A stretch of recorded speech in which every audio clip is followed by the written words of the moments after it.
Well, good evening, everyone, and welcome inside the Landon Arena in Topeka, Kansas. Bringing you what should be a battle for the ages here tonight. I'm Alex Von Coitel, hoping you're having a wonderful Monday night, and telling you to strap yourselves in for some Wildcats hockey presented by Armored Roofing. Rivals of 12 years, 3 postseason run-ins in the past, 3 straight playoff advances for one side, 3 straight heartbreaks for the other. Any way you cut it, though, folks, the tables have turned. Momentum is on the Wildcat side. Home ice advantage is on their side, and this series is on the Wildcat side. 2 games to none. 6 Cats on the ice tonight were with the team last year when they dropped Game 4 on home ice against Topeka and were eliminated from the playoffs, and you can bet they are just frothing at the mouth with the opportunity to sweep the RoadRunners tonight. Don't expect it to be an easy feat, though, folks. The Runners have been one of the most consistently successful franchises in the North American Hockey League for the better part of the last decade, and with their season on the line in been swept since the Texas tornado did the. They've made the playoffs 9.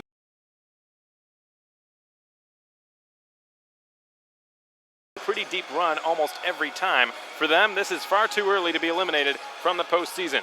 But the Wildcats are on a mission, folks, a mission which no fan of this team has had the privilege of experiencing throughout its 12-year history. A mission which has sprung them to their best record ever and a 5-0 postseason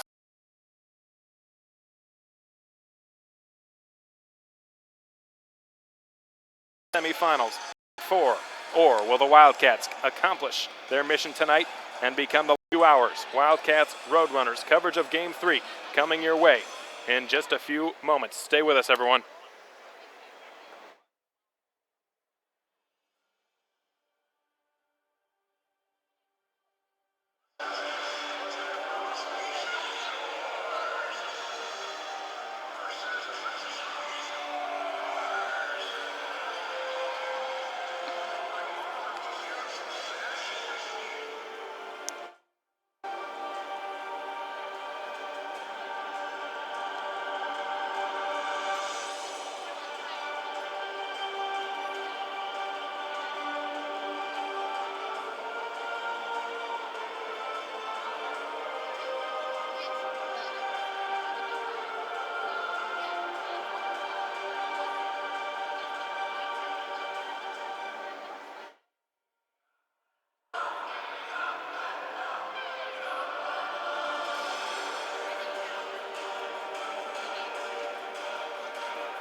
it's just a Monday night, you can already kind of feel the intensity in this building here.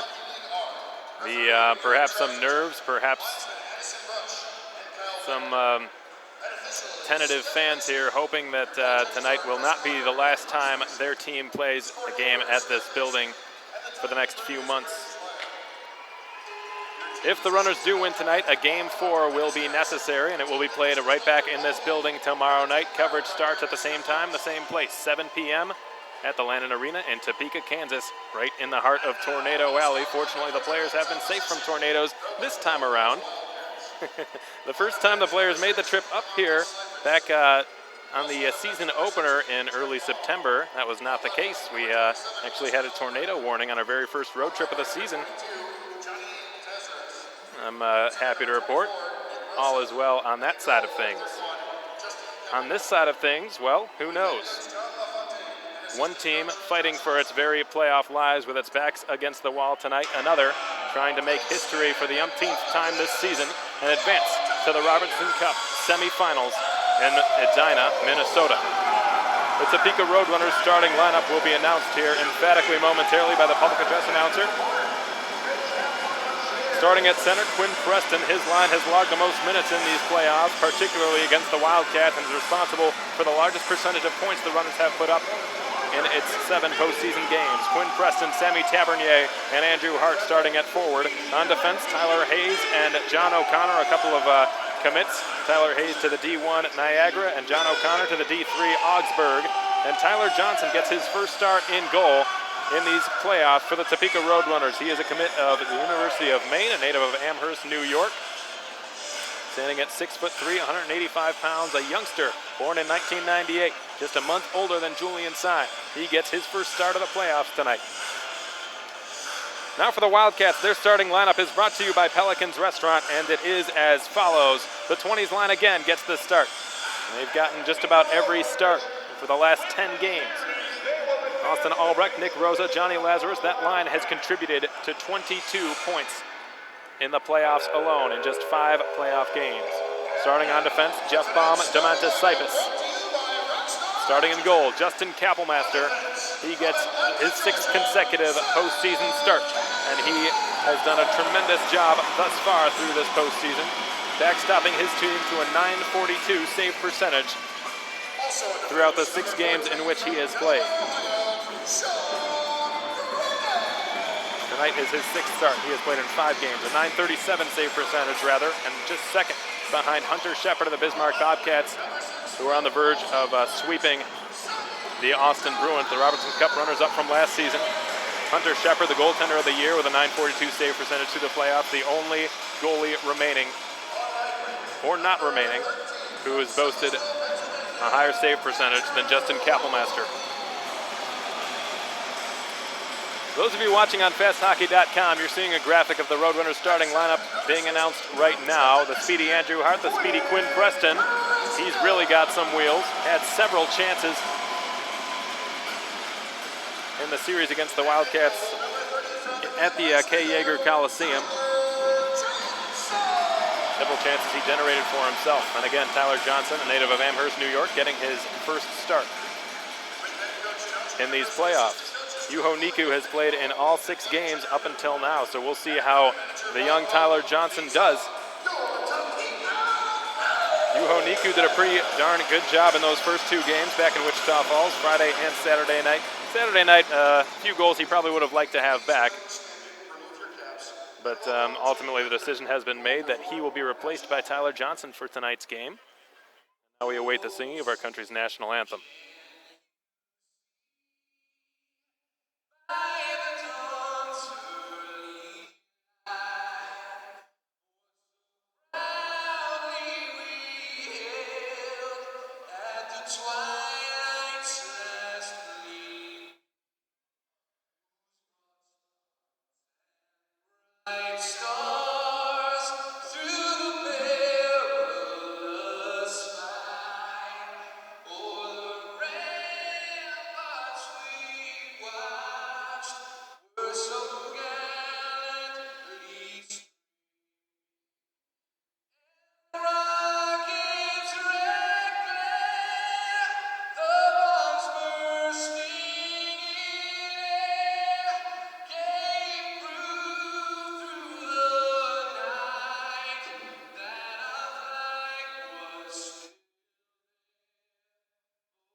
get the opening face-off here at Landon Arena, a game which could be the very last game the Roadrunners play here in this building until probably September. Lots of other events happening in this building. That's the reason we're having this game here on this Monday night, and if Game 4 is necessary on Tuesday night. The Demolition Derby earlier this past weekend, and next weekend a concert is scheduled, so lots of things being set up for this venue. There's an issue with the ice this morning. The players didn't get the opportunity to skate because of all the dirt that was left over from the Derby. The referee of tonight's game, Eric Kresnichuk. The linesman, Addison Brush, Kyle Bennett. The opening faceoff will take place between Quinn Preston and Nick Rosa. Two centers which have probably logged the most ice time for their respective teams throughout the first two games of this series. Game 3 of the South Division Finals is underway. Krasnichuk lines up to drop the puck. Preston and Rosa get set. The players are ready. The coaches are ready. And the fans are ready. The puck drops. This game is underway. Sean Brennan goes D to D right off the draw, and the runners dump the puck deep, and just 7 seconds in, we've got our first icing of this hockey game. The first period of Wildcats hockey is brought to you by American Classifieds, and we've already got quite a few listeners out there. It looks like Jim Jeffries, one among them, watching from home, wishing he was here. We do too, Jim, but thanks so much for tuning in. We appreciate it, and we hope the Wildcats can get a win for you here tonight. And I'm not sure why this is, but the faceoff will take place in the Wildcat zone, even though the Roadrunners dumped the puck and iced it.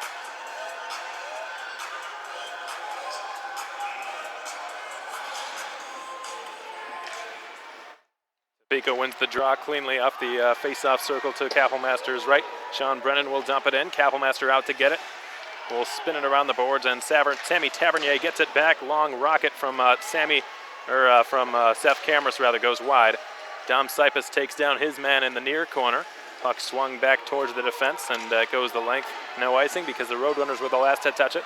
The Wildcats complete their first line change of this game. 5 fresh skaters on the ice, or 4 rather, as Albrecht loses his stick and rushes to the bench. He's replaced by Andre Paisan, the final component of the Poika line. Bolio fires from a severe angle. Stick save by Johnson, his first stop, the first save of this hockey game. And now it's Andrew Hart. He will shovel it down the ice into the neutral zone at least. Quinn Preston finding Jeff Mikowski flying over the line on the left side and threw it through the goal mouth, and is picked up by Poikala on the intercept. He will work it down the left wing, airmail one into the opposite corner. Bolio's in pursuit of it, and it crosses the goal line for an icing call against Wichita Falls.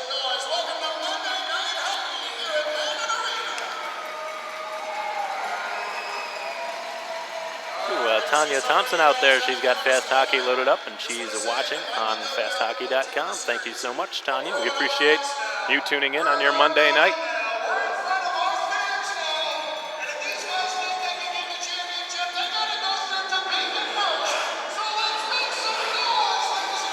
The man you were just looking at was the public address announcer here at the Landon Arena. Very emphatic guy. Michael Rounds slid it through Alexei Poikala's skates and all the way back to the blue line. Nichols couldn't control it, and he will hook it into the Wildcat zone. Poikala backpedaling, shovels it off the boards, and the runners on a delayed offside have to tag up in their own zone, in the neutral zone. And now Dillinger finds Russell, turned over to Baker, and the former Killer Bee steered it wide of the net. Now a long shot from the other half boards, and it's swallowed by Kappelmaster, and he's going to hang on. Not sure they're counting either one of those shots. Bolio's shot from the goal line was not registered as a shot on goal, and nor was that last one, it looks like.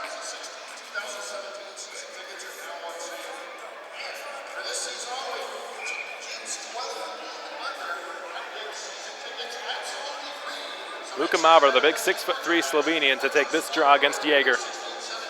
And the veteran center for the Wildcats wins the draw. It's loose in between his skates. Maver pinning him up, and Dillinger knocks it free. Dillinger, the only forward on the Wildcats yet to get a point in this postseason. Russell collects it in the neutral zone near his own blue line. He will shoot it off the sideboards. Jaeger gets it deep. Litviak in pursuit of it. Seth Cameras joining him. Brennan and Dillinger got the centering attempt from Litviak and shot it wide. Jaeger with a steal. He hurls into the slot and fires, and a big heads-up save is made there by Johnson. Litviak from the corner boards couldn't get it to the net. It was blocked out in front. Litviak now finding Jaeger. His pocket was picked, sent off the half boards. Russell's shot batted down by Luka Maver. Had to be careful there not to redirect it to Johnson, because that would have been a headache for him. Maver with a shot that steers just wide out the right post. Kapellmeister breathes a sigh of relief. That one had some mustard on it. Max Harper picks it up, has to pivot. Garrett Van Wy knocks him off the puck. And Adam Goodsir, with his parents in attendance tonight, will give it back to Noah Gilraith. Gilraith with a turnover, shot it off Van Wy's stick, and the centering pass from Hayes goes off Harper's stick. Now a shot goes wide out the right post from the point. Collected by Marshall Bowery. He has to turn away from Goodsir. He's working it deep behind the Wildcats net. Bowery spins it towards the goal, waffle-boarded Kapellmeister, and he pounces on the rebound. He's made another tough save. 3 minutes into this game, we're scoreless here at the Landon Arena. Fans sounding restless here early on.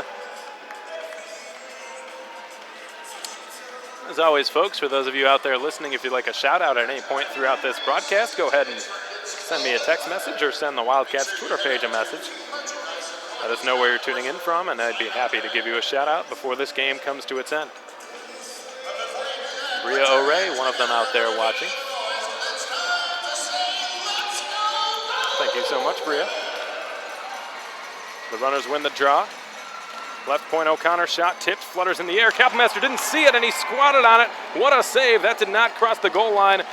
Oh my, that is a tough save. He did not see where the puck was. It fluttered in the air, bounced. It was going through his 5-hole, and that's just great awareness by Justin Kapellmeister. Some of the runners thought that was a goal, but it was not. And the referee, Krasnichuk, making that well known. Runners win another draw. Hayes has it, right point, unloads, blocked by Austin Albrecht. Albrecht second the entire North American Hockey League in postseason points right now. Lazarus on the right side, put it in front for Rosa, tipped it wide, tried to center for Albrecht, knocked off his stick, batted free. Hayes pursuing Rosa, who threw it off the side of the net, and it's punched free by Johnson. Meanwhile, John O'Connor will work it up to Sammy Tavernier, just gets it out to center, but no further than that. The runners regroup. Hayes floats it just wide of the net from the neutral zone. Michael Rounds, Ohio State commit, got it up to the right boards for Albrecht, or Lazarus rather, and he will clear it into the neutral zone. 16:15 to go in period one. 3-1 the shots in favor of Topeka, but no score. Here's a steal and a turnover. It's forced by Mikowski, who put it wide, and Paisan will rattle it up the glass, and Poikila will clear it. Lexi Poikila tied for the team lead in goals in this postseason with 5. Paisan on the intercept. Nichols got it back, swings it to Ryan O'Connor, the ex-Shattuck St. Mary's player. Poikila bats it down for Bolio, who finds Paisan. Paisan with a crisp play to dump it past Ryan O'Connor. He has to go back to play it. So something the Wildcats are looking forward to doing in this game is dumping the puck in a little bit more.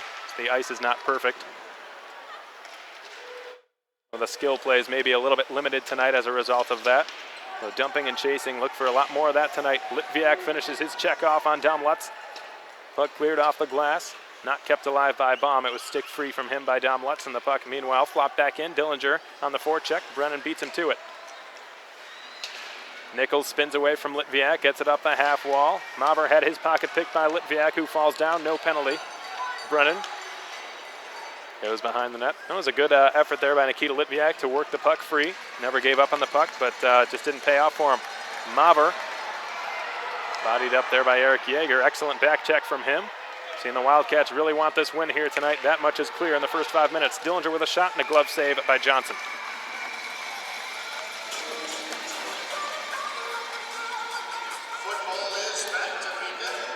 The president of the Booster Club, Howard Royer, and his wife Rhonda tuning in and watching every second on fasthockey.com.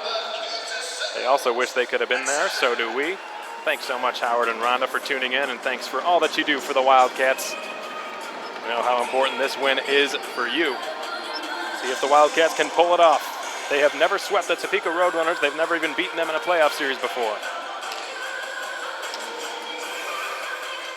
And Garrett Van Wy and Tyler Hayes going at it before the face-off. Jumped the gun a little bit. Van Wy forced to take the draw. The runners having to send in someone else as well. Right off the tie-up, Garrett Van Wy falls to his knees. Tyler Hayes tried to clear it around the end boards. He will get it out on the second chance. Harper let it go past his stick. So did Russell. Goodsir on the back check. Clears it.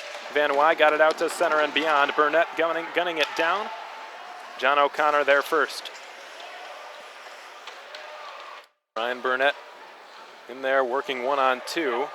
And the runners ended up getting a third guy in there, and they won the puck as a result.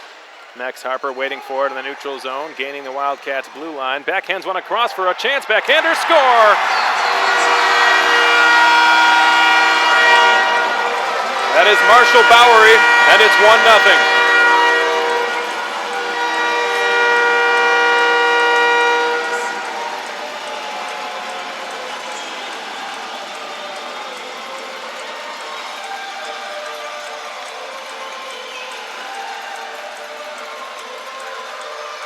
Good job by Marshall Bowery to put that puck on his backhand. Kappelmaster was down and out, but an even better pass was made to get it to him by Max Harper. You got to give him credit. Rochester Hills, Michigan native.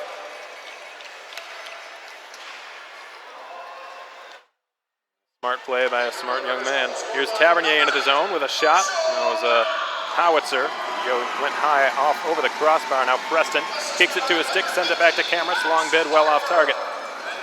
Albrecht going back to help out his defenseman. He wins it, and the Cats, as a result, are out of the defensive zone. Here comes Nick Rosa gaining the line. Drops it off for Lazarus. And unfortunately for him, went off of Brennan's skate. Here come the runners on the counterattack. Sammy Tavernier working against Jeff Baum. Pivots, spins. Baum tries to get some sort of work on him. And now Rosa intercepts the pass. Diving at it there was Tavernier to prevent Rosa from getting a potential breakaway. Excellent shift there by Sammy Tavernier. Now Nichols is caught offside, and he goes down. The fans wanting a penalty here. Again, I don't expect this to be a game in which there are a lot of power plays given out. There were only 5 power plays handed out to both of these teams combined on Saturday night, 4 of which resulted in goals. 2 for 3 with the Cats, 2 for 2 were the runners. Nichols couldn't get it past the stick of Paisan. Paisan across the line will drop it for Bolio. Long shot, stick save by Johnson. Paisan reverses it. Bolio gets it in the corners. Try to give it across for Poikla. Had his stick checked there by Jeff Mikowski. All 5 runners on the ice near the hash marks or below it. Marcus Russell pried it loose and got it across for Ryan O'Connor. He will shovel it down the ice and off the corner boards. Kappelmaster out to meet the puck. Send it back around the boards, and Bolio finding Litviak. Bolio joins him. Decides not to go to the bench for a line change here, even though most of his line mates have. And the puck's just been cleared off a couple of sticks and down the ice into the Wildcat zone. Russell back to get it. 12:40 to go in period 1. 1-0 Topeka. The goal coming off the stick of Marshall Bowery. Long, lengthy pass too far for Litviak, icing the result.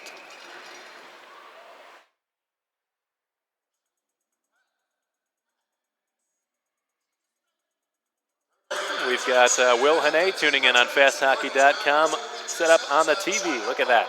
Thanks so much, Will, and to Lori for all that you've done for the Wildcats and the billeting of Holden Cronin and supporting the Wildcats on FastHockey.com. Hopefully the boys can get a win for you tonight.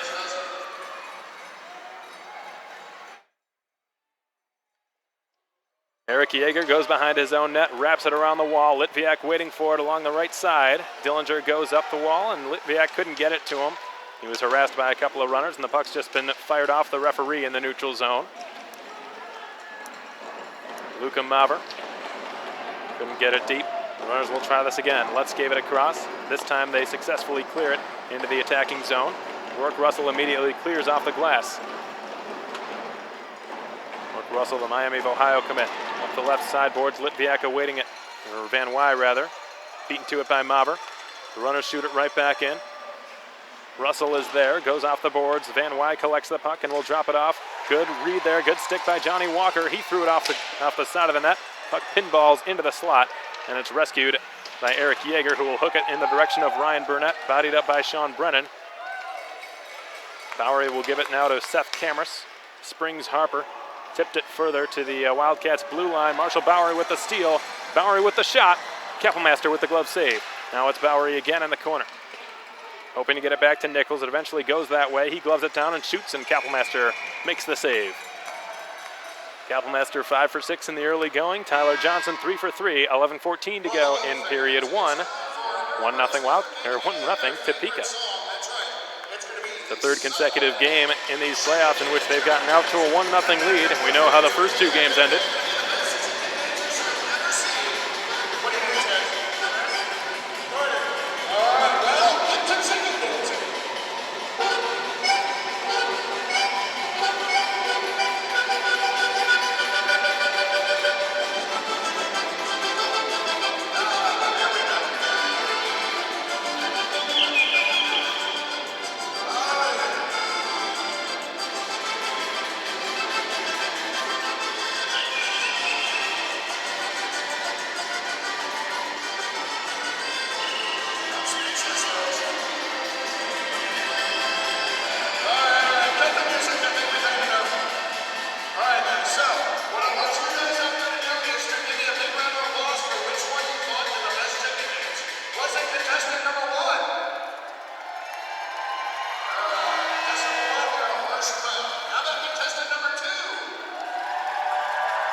right, for those of you watching on Fast Hockey, we're sorry you had to just see that.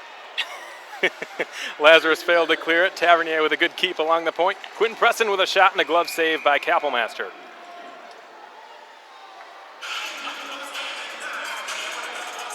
Our first period media timeout has come to an end.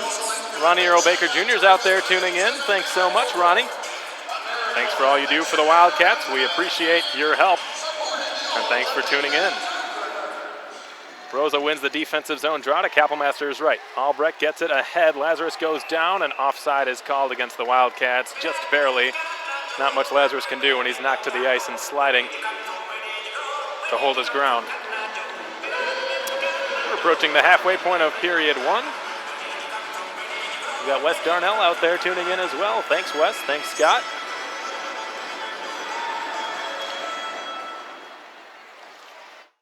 Neutral zone draw won by the Wildcats. Dalton couldn't get it deep. Rosa couldn't either. Sammy Tavernier the other way. Put it in front for Andrew Hart. Good hip check there by Michael Rounds, or that would have been a glorious chance for Hart.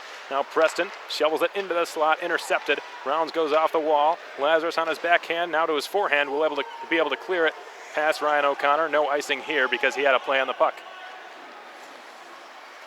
Ryan O'Connor, the Shattuck St. Mary's product. Coach LaFontaine actually coached him a little bit growing up.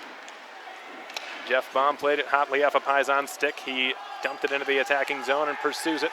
Tyler Hayes, the future Niagara Purple Eagle, slammed into the boards there by Andre Paisan. Fellow Scandinavian Poikla jars it loose, couldn't get it back to an open Bolio. The runner's clogging up the middle of the ice right now and getting 5 skaters deep below the hash marks. Long shot from Baum, blocked by Russell. Baum gets it back, leads all defensemen on the Cats in scoring. Bolio will give it back to Baum. The veteran defenseman unloads from there, tipped just wide by Paisan, and Johnson didn't like what he was seeing one bit. He dives on that puck, and I don't blame him.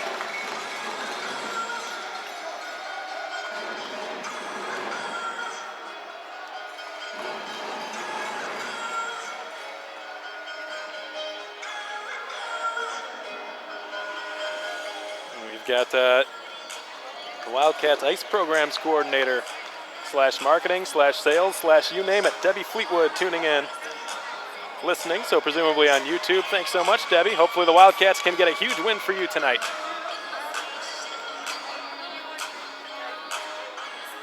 Eric Yeager to take the draw to Johnson's right. The Roadrunners win it pretty cleanly. Seth Camrus, younger brother to the head coach of the Roadrunners, Josh Camrus. Luka Maver clears it out to center. Litviak waits for it, and he is caught offside, or Yeager is rather. Lots of whistles here in the early going. This faceoff will take place on the near side in the neutral zone, just outside the Topeka end. Maver and Yeager. Yeager jumped the gun, so Trent Dillinger will step in to take a faceoff, and Maver beats him. Brennan for Seth Camrus. Camrus will wheel it deep. No icing here. Kappelmaster behind his net. Doesn't leave it for Russell, and the puck takes a funny hop off a partition, and the Wildcats escape. No harm, no foul. Dillinger trying to sidestep Brennan. Took him down to the ice emphatically there. No penalty.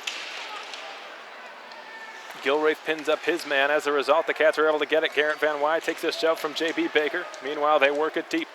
It's Brennan emerging with it on the right side. Tries to clear. Van Wy got in the way, and eventually the runners get it back out to center. Van Wy touched it on a delayed offside, so the whistle blows again. We've got Bob and Deb Welch settling in for some Monday Wildcat hockey. Thanks to Bob and Deb. Thanks for all you do for the Wildcats. It's much appreciated, and thanks for tuning in tonight. Hope you're having a wonderful Monday night. One of just 2 Monday night starts the Wildcats have had this season. Well, of course, if you count the regular season. The only other one didn't end so well for the Wildcats. They were defeated 4-2 at the Nitech Center by the Lone Star Brahmas on Martin Luther King Day. They were able to return back to Wichita Falls on that same day. Puck hooked out to center and beyond. Harper waiting for it on the right side, floats it towards the net. Took a little bit of funny hop. I think Johnny Walker tipped it. Now it's Ryan Burnett and Adam Goodser on the rush the other way. Adam Goodser sidesteps O'Connor, and he's ridden out of the play there by O'Connor. Burnett, meanwhile, pushing it further into the opposite corner. Harper lost possession. Van Wy nearly capitalized on a big turnover there for Topeka, but it's rescued and cleared by Johnny Walker. Now it's Baum finding an open Van Wy.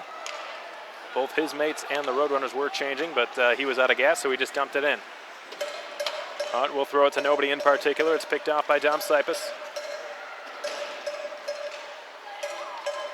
The defensive pair of Sipus and Baum are responsible for 4 points in these playoffs. Rose on the intercept, looks, he's got Lazarus parked in the slot. Not quite able to get it to him, put it in front. Albrecht tipped it, and it was stopped by Johnson. Sipus had a blowout. The puck stays in the Roadrunner zone. Rosa put it to the side of the net. Albrecht's got it behind there. Lazarus now spins with it, tries to center. Red and sticked away there by Johnson. Albrecht will backhand a pass across, hoping for Sipus. It was picked off, gloved down, and cleared by Sammy Tavernier, and the Wildcats reset. 7.5 to go in period one. It's 1-0 Topeka. Yuhiko Saka out to meet the puck, pushed it deep. Sammy Tavernier, far circle, got it into the slot for Quinn Preston. Broken stick flutters into the air and into the corner. That belongs to Dom Sipus. You tell pretty quickly based on how large it was. And Seth Cameras is going to have to go get it after Albrecht dumped it before completing a line change. Now the Poikla line is out there, flanked by Andre Paisan and Austin Bolio. Russell with a good pinch. Poikla with a good pass. Bolio with a nice shot, and he scores! And this game is all tied up at 1.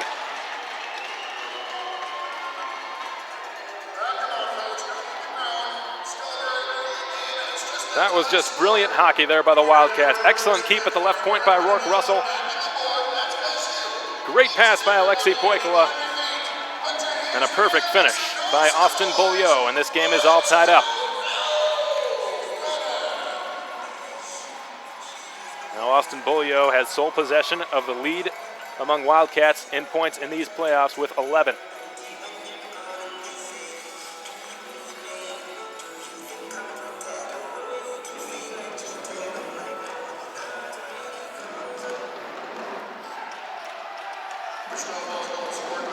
Austin Bolio tied for the lead in the entire playoffs with Bismarck's Willie Brown.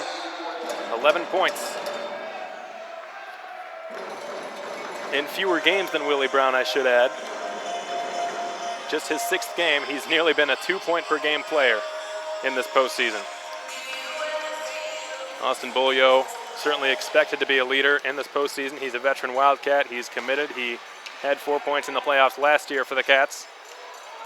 Expectations and pressure were both very high on Austin Bolio, and he has more than lived up to them so far. He's right back in the mix of things down there, muddling things up in the corner. Paisan helping him out. Bolio's waiting for it beyond him, and Russell ends up with it. Marcus Russell, not Rourke. Good pinch there by Gilraith, but it's turned over, and here comes Topeka. It is Marcus Russell working on Rourke Russell. No relation. Stops and shoots. It was blocked. Rolls slowly towards the crease, and it's collected by Poikla. He will skate it out of harm's way. Wildcats leading goal scorer through these playoffs, tied with Albrecht, pivots and shoots, squeaks through the paraphernalia there of Johnson, who scrambles back to get in his crease. Russell on the forecheck along with Poikla. Tries to jar the puck loose, kicked it to his stick from through between his legs. That was a nice little play there by the Finn, but he lost possession. He's going to head to the bench. Luka Maver gains the red line, slithers it past one, but not the other. Litviak on the counterattack, beaten to it by Dom Lutz. Future Ferris State Bulldog finding Luka Maver with a good pivot in the neutral zone. Puck batted down by Jake Dalton. He will go to rounds. 5:47 to go in period one. This game tied up at 1. Luka Maver picks it off again and floats it into the Cat zone behind Justin Kapelmaster. Out behind his net, he plays it. This is the 3rd consecutive game in which the Runners have scored first and the Wildcats have answered in the same period. Dillinger goes off the glass, nearly hit the linesman there. Brennan in his own zone. Sidesteps Garrett Van Wy. Ran into some traffic in the form of Adam Goodsir. Michael rounds his billet mate, sandwiched between Sean Brennan and J.B. Baker.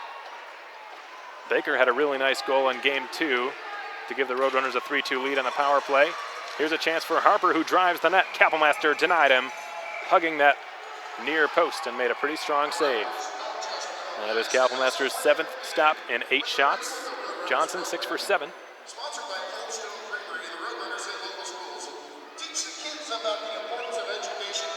To David Eakin and the off-ice officials. Want a shout out for him and his boys, presuming that by his boys he means his fellow off-ice officials. Thanks so much, David and the guys. We really appreciate all that you do for the Wildcats. We could not do our job without you, so we really appreciate it, and thanks for supporting your team on fasthockey.com. Wish you guys could be here.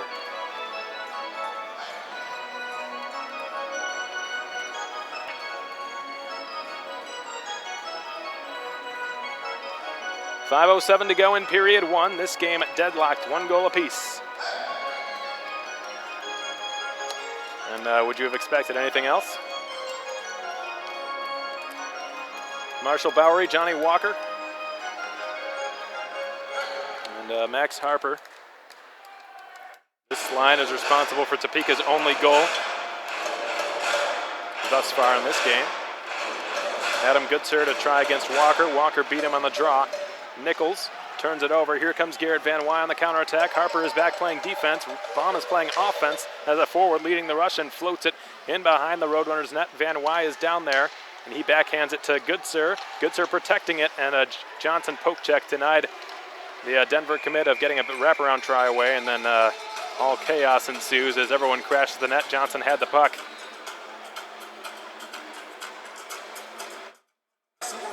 We've got the Trebbings tuning in as usual on fasthockey.com, watching some playoff hockey on their Monday night. Thank you so much to Margaret, to Mike, to Michaela, and the Trebbing family. We appreciate it very much. Again, thanks for everything that you do for the Wildcats. The 20s line is back out here. Another offensive zone draw. This line has been responsible for 22 points. They've played now 13 consecutive games, this being the 14th as a unit. Albrecht picks it up, backhands a pass for Rosa. What a save by Johnson, and he got the rebound too. Lazarus was in there hunting like a hawk for that loose puck, but Johnson had it in his glove. Probably his best save of this game. Nice pass there by Austin Albrecht, and the reason they've played together it hasn't just been these 14 games in a row, folks. It's really been all season long, on and off a little bit for a while, but they've easily played more than half of the games in the regular season as a unit together, and you can see, wow, they've just got so much chemistry. There's just something about the three of them. Obviously, with the familiarity between Lazarus and Albrecht, they've played together since they were kids. There's a nearly costly turnover. Looked like rescued by Nick Rosa there behind the Cats' net. But Rosa has just been the perfect middleman for that group. Puck bounces away from Albrecht. Lazarus back to get it. Slides it across the ice near the sideboards and off of it. Here's John O'Connor. One of many Topeka Roadrunners who love to shoot from the blue line and have the ability to do so. Paisan gets it behind his goal line. Takes a bit of a shove from Luca Maver. Paisan finds Gilraith. Poikla tapping his stick, calling for it. Gilraith didn't like the danger of that possibility, so he gives it safely to Russell. Play a little catch behind their own net. Meanwhile, it's cleared by Bolio just over the blue line, no further. Now Quinn Preston trying to dangle his way into the Cats zone.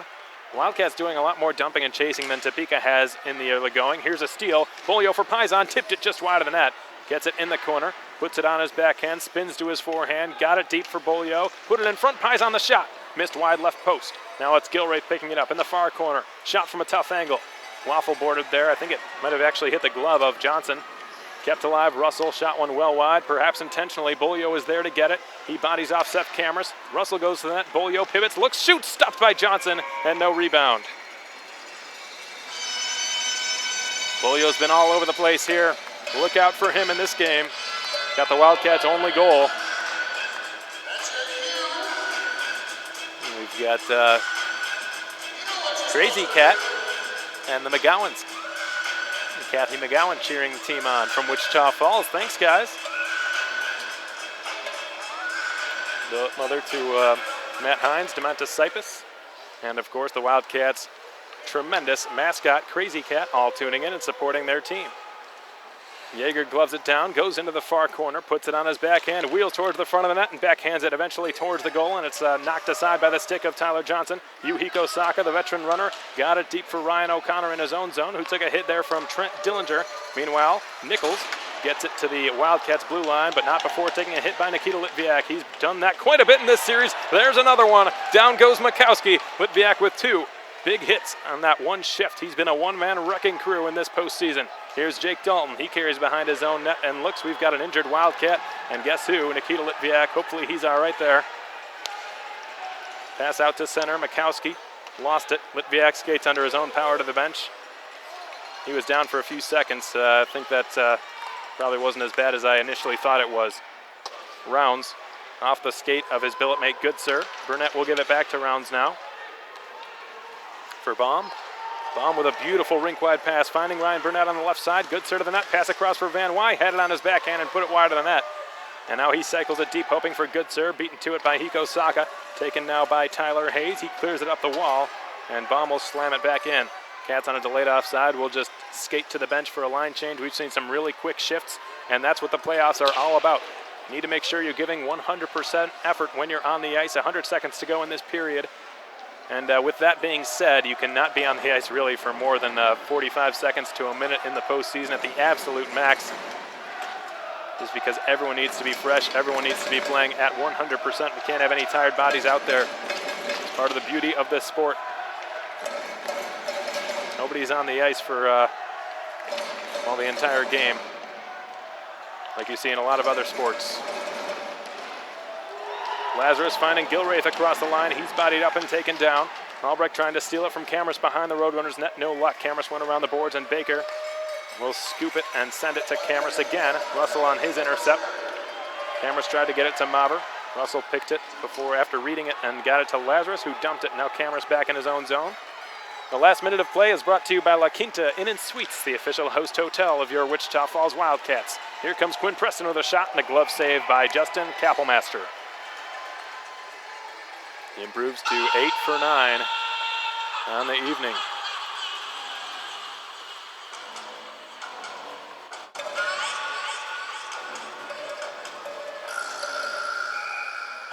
We've got Sam and David watching the game from the Lazarus household in Syosset, New York. Thanks so much, guys. We've enjoyed this postseason that Johnny has had. He's certainly been a huge part of the Wildcats' success through the first 5 games. Quinn Preston with a bid and a glove save by Kappelmaster again. Some more leather flashing by the future Bulldog.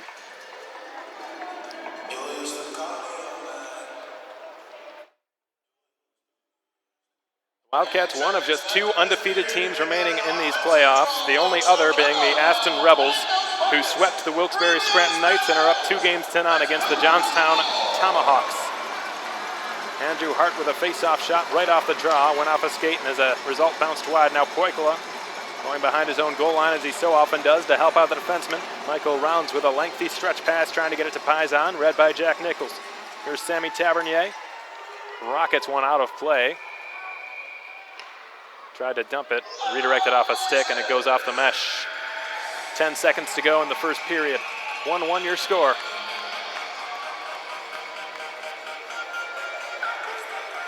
The face-off will take place in the neutral zone.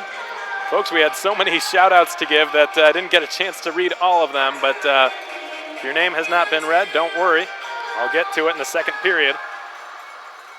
It's great to have so many of you joining us tonight on FastHockey.com and on YouTube. Alex Von Coitel, the voice of your Wildcats, bringing you another edition of Wildcats Hockey, presented by Armored Roofing. Hoping you're having a wonderful Monday night.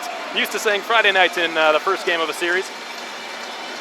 Meanwhile, the first period of this Game 3 has just come to an end. We're all tied up at 1. The Roadrunners, the Wildcats, both making their way off the ice after a pretty good period and a pretty evenly matched period, as always, between these 2 teams.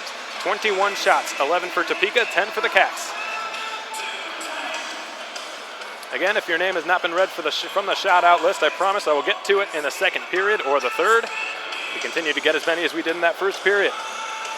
In the meantime, we're going to step aside here at the Landon Arena, take a short break. When we come back, we'll break down that first period in a little greater detail. Hopefully can get a couple of the scratches, Matt Hines, Holden Cronin, down here and get some of their opinions if they're feeling up to it. If not, you'll just get to listen to me. We'll be back in a few minutes, folks. I gotta say, it's probably the least dusty piece of furniture in this building tonight. I know you guys are really having some fun. All right, but your fun could be short-lived because I'm gonna ask you a trivia question. If you guys don't get it, I'm gonna kick you back up into those very nice, extraordinarily clean green seats that everybody else is enjoying tonight. You guys don't want that, right? Okay, so here's the question. Our opponent tonight is the Wichita Falls Wildcats. Now, can you tell me how many South Division championships the Wildcats have won? Is it A, 0, B, 1, or C, 2? Anybody want to help them out? A, 0, B, 1, C, 2. What do you guys think? A. He's going with A, and you know what? He's absolutely right, folks. That's right. They have not won a single South Division championship. Thank you, fellas. And hopefully they will not win one tonight. Thank you again to Furniture Mall of Kansas for the best seats in the house. Now, I want to put it onto the ice with the lovely Ice Girls. We won one this year.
create some problems here with the bandwidth. So we're just going to go ahead and warn you guys in advance. We really appreciate you tuning in, but if something does go wrong, just know that it's at this point it's pretty expected. So I apologize in advance. If there was something I could do about it, believe me, I would. I've done everything we can to get it back up and running. Looks like it's working fine right now, but hopefully we don't see any more problems. Fortunately, it just went down during the intermission, and rather than giving an intermission report, I was figuring out what the source of the problem was. Looks like we've gotten it resolved, at least for the time being. So sorry we weren't able to give you an intermission report, but all you need to know is the score is tied 1-1, 11-10 the shots, very even as we expected. 11-10 favoring Topeka. The goals scored by Marshall Bowery and Austin Beaulieu in that order. Bowery was given a very nice pass from Max Harper and backhanded the puck into the top of the net past Kappelmaster, who didn't have much of a chance on the play. And not long afterwards, Austin Beaulieu, the recipient of a beautiful backhand pass by Alexei Poikala. Actually, two pretty similar plays on both ends of the ice. Two pretty similarly built teams on both ends of the ice here tonight. Two similarly successful teams this season as well. However, despite all their similarities, they're in completely different circumstances right now. The Wildcats, with a win tonight, advance to the state of hockey to play against the either the 3 seed or the 4 seed, depending on whether the Fairbanks Ice Dogs advance. Assuming all the number 1 seeds advance, the Wildcats' first opponent will be the Bismarck Bobcats of the Central Division, their top seed, with the goaltender of the year, Hunter Shepard, the only goaltender to have sported a better save percentage through these playoffs than Justin Kappelmaster. Meanwhile, enough about around the league. Back to here at the Landon Arena. The Wildcats against the RoadRunners 1-1, and the second period of Wildcats hockey, brought to you by American Classifieds, is now underway. Austin Albrecht steals the puck near the RoadRunners logo and finds Lazarus breaking down the right wing side. Tries to shoot. Had his pocket picked by back-checking Andrew Hart. Here comes Quinn Preston, right wing.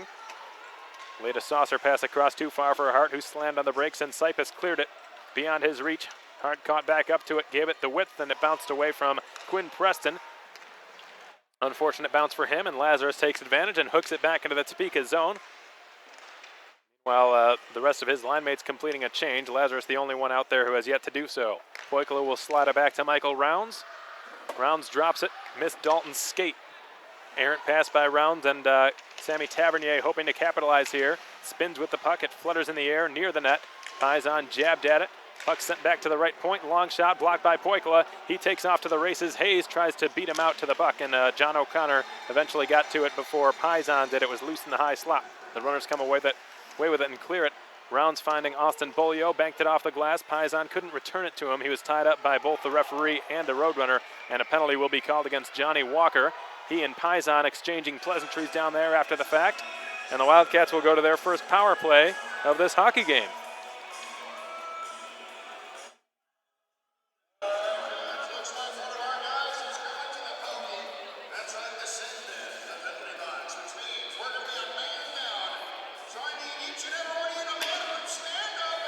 And we've got our public address announcer, Charles Campbell, tuning in on YouTube. Thanks so much, Charles. Thanks for tuning in. I know you wish you could have been here, but hopefully you're enjoying the broadcast despite its difficulties on YouTube. And thank you for all that you do for the Wildcats. Do a tremendous job on the PA mic. Always great to have someone with so much knowledge of the sport of hockey being enthusiastic and firing up the KYC fans. Johnny Lazarus to Nikita Litviak at the goal line. The two of them worked together extremely well on the last power play unit back in Wichita Falls. They, I believe it was the first power play goal in which Alexei Poikala scored to tie the game in the first period of Game 2. But the play all happened because of Litviak and Albrecht working the left half boards. Let's see what happens here. Albrecht gave it through the goal mouth and picks it up in the along the far boards and tried to play it deep for Litviak. Unfortunate bounce for the Cats as it went off a divot in the boards there, and the RoadRunners try to capitalize. Gilreath on the intercept, put it back door for Lazarus, who couldn't find Litviak, would have had a tap-in goal. Meanwhile, Gilreath keeps it alive once again. He's done that quite a few times in this playoff series. Albrecht collects it in the corner. He's got Poikala along a half boards, and Albrecht couldn't get it to him. Bounced funny off a stick, and J.B. Baker able to clear. Ryan O'Connor couldn't get past Poikala. Half the Wildcats power play has been killed, and it's brought to you by Jim Arnold's Collision Repairs on Old Beverly and Seymour Highway. Poikala drops it to the blue line. Bolio picked it up a bit oddly, and it went off his stick and back out to center. The Cats reconvening there. Yeager right across the line, lost it. Bomb again at center, now for Bolio. Near the red line, will dump it. Around the backboards, met up to Eric Yeager and Seth Camrus. The Cats end up with it. Goodser back to the point for Baum. Bolio far circle, bombs away from there, and it was blocked and picked up by the runners, trying to get to a 2-on-1. Not going to have enough gas to do so. Quinn Preston does some fancy between-the-legs stick work. The other number 16, Jeff Baum, making sure he doesn't have any kind of scoring chance emerge from that. Eric Yeager had it bounce softly off his skate back to the runner's defense, who cleared back in. Just Baker's dozen seconds remaining on this Cats power play. Bolio on the right wing. Yeager went off his left skate this time and all the way down the ice. That's going to just about do it for the Cats' first man advantage, which has failed to come through. Runners return to full strength, 5-on-5. Johnny Walker's led out of the RoadRunners penalty box. Meanwhile, a 3-on-3 scrum ensues near the half boards. Tyler Hayes gets it past Bolio. Hayes, Bolio, Goodser, and Ryan O'Connor down there battling for it. O'Connor ends up with it. Harassed by Goodser on the back check. O'Connor sidestepping Van Wy and clearing it. Kappelmaster behind his net. It bounced off his stick. Jake Dalton has it in the left corner. His pocket pick. Dom Lutz with a good steal, finding Ryan O'Connor, who gave it to Mikowski, whose shot. Not sure if Kappelmaster got any piece of it or not, but it went wide. O'Connor waiting for it again. Left point, goes point to point with it. It's Jack Nichols. Feeding one to nobody in particular, and it's picked up by Michael Rounds, and he will work it out easily for the Wildcats. The smooth skating defenseman gains the RoadRunners blue line, drops it off for Garrett Van Wy. It bounced on him into the slot, and the runners escape out to the neutral zone. Ryan O'Connor takes a hit from Van Wy. O'Connor floats it towards the Wildcat slot, intercepted by Michael Rounds, and he will clear it. Jack Nichols intercepting, flying it right back in, goes off the linesman. Long shot, swallowed up by Kappelmaster. The second period, nearly a quarter of the way through. We're still tied up at 1 goal apiece. The Wildcats haven't gotten a shot on goal in this second frame.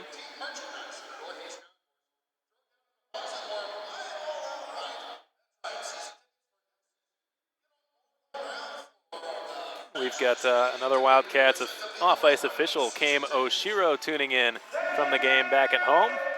Thanks so much, Kame, for all that you do for the Wildcats and all the hours that you have put in for the team. We really appreciate all your help, and thanks for tuning in on YouTube. Stick, that belongs to Litviak. It's down there. He picks it back up. Cats keep it in the runner's zone here. Camrus with a turnover. Yeager couldn't filter it through Marcus Russell. Dillinger, Gilraith played it backdoor with a good pass, found Litviak's stick amidst several RoadRunners bodies, and now Litviak pivots and turns every which way. Puck sticked aside by Johnson and collected by Yuhiko Saka, who will work it out to neutral ice. Hiko Saka falls down. Gilraith clears it as far as Eric Yeager. Friendly fire between him and Yeager. Now Litviak springs Gilraith across the line, leading the rush. Down goes Gilraith. Yeager has it on the right half boards, taken out of the play there by Seth Camrus. Loose puck poked at there by Marcus Russell. Finally, the runners get a firm handle on it, and Sean Brennan bounces it off the half boards and back to center.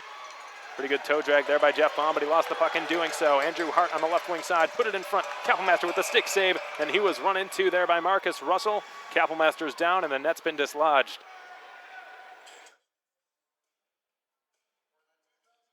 Speaking of Justin Kappelmaster, we've got his billet mother, Nan Rice, cheering in front of her computer. Thank you so much, Nan, for billeting both Kappelmaster and Julian Syme. You've got both the goaltenders. I'm sure that's a fun household, and thanks so much for tuning in.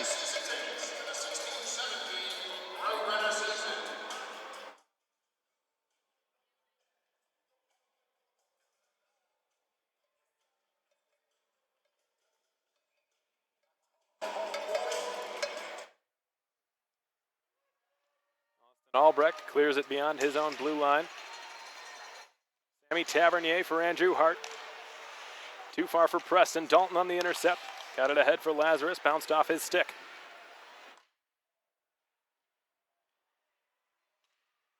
Albrecht clears it into the neutral zone. Tavernier slams on the brakes. Gets past Rosa. Albrecht took a big hit from Tavernier. Loose puck swatted at by Jake Dalton. Now it's John O'Connor. Albrecht on the forecheck. John O'Connor finding Sammy Tavernier. Slides it past Lazarus with a good pass the width of the ice. Now it's Tyler Hayes springing Tavernier again with a strong backhander that's punched aside by Kapelmaster. Kapelmaster's down. Looked like he might have been interfered with there by Max Harper. Meanwhile, Harper's got it behind his net. Harper looks, skates into the slot, fires, and Kapelmaster made a tough save from a pretty sharp angle. Max Harper's had a pretty good game up till this point. He had the lone assist, or the primary assist. I guess there was a secondary on that play, but Harper with a beautiful pass to find Marshall Bowery for the Roadrunners' first goal. Been a Wildcat killer this season, Max Harper, number 15. Got Howard and Rhonda Royer's daughter listening from Pensacola, Florida. Nikki Royer, thank you so much, Nikki, for tuning in. Happy to have you with us here tonight. Hope you're having a great Monday evening. Florida sounds like a nice place to be right now. A couple of Florida natives on the ice right now from Coral Springs, both of them from Coral Springs. Austin Bolio, Justin Kapelmaster. Playing hockey in the same rink. We're 1 year apart from one another. Kapelmaster, of course, a year older. Did not play together, but knew each other quite well growing up. Johnny Walker stops behind his own goal. Future Minot Minotauros captain. Shoots it off the glass and out to center and all the way down the ice. Poikila pursues it. An icing called, and Bowery's not happy with that decision. 12:53 to go in period 2. The middle frame of this game is brought to you by American Classifieds. The Wildcats still without a shot through the first 7 minutes here in the second period. 15-10 the shots in favor of Topeka.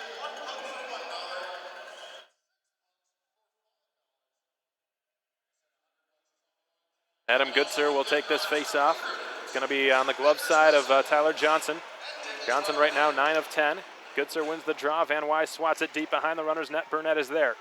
Burnett working the corner wall, sets up Dom Sipus with some room, took a couple of strides into the slot, and Garrett Van Wy lost the stick behind the runner's goal. Goodser won it back. Van Wy has it in the corner, gives it to Sipus. He unloads, blocked. Sipus again, right point, will wheel it deep. Burnett is there behind the runner's net. Best surge of this period for the Cats. Baum's got it left point. He shoots, blocked. Here come the runners. It is Max Harper. Nearly tripped up. A penalty will be called against Jeff Baum. Not a good play made at the blue line, and to compensate, Jeff Baum got his stick a little bit tangled up there with Max Harper, my apologies. For whatever reason, I have a difficult time with Max Harper and Andrew Hart and always switch their names around, but Jeff Baum is going to have a seat for either tripping or interference. Could have been called either way, but the Wildcats will go to their first penalty kill of this game. Their power play 0 for 1. We'll see what their penalty kill can do. It was a strength of the team all season long, one of the best in the league. The Wildcats penalty kill is brought to you by Parkway Grill.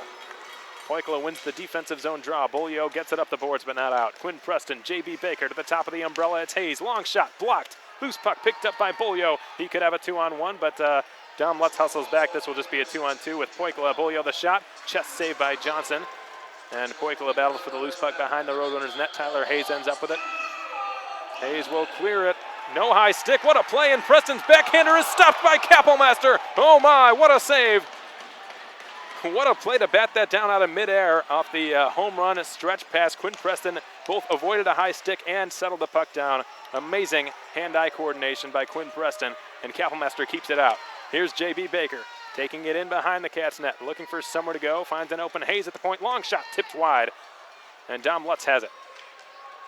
Lutz is bodied up by Austin Bolio. Dalton will whip it around the boards and beyond the reach of Maver and all the way down the ice. A minute has been killed out of the 2 of this penalty kill for the Cats. Tyler Hayes falling down, courtesy of Paisan behind his own net. Now Luca Maver picks it up behind Johnson, and Hayes will wait. 11:15 to go in this second period.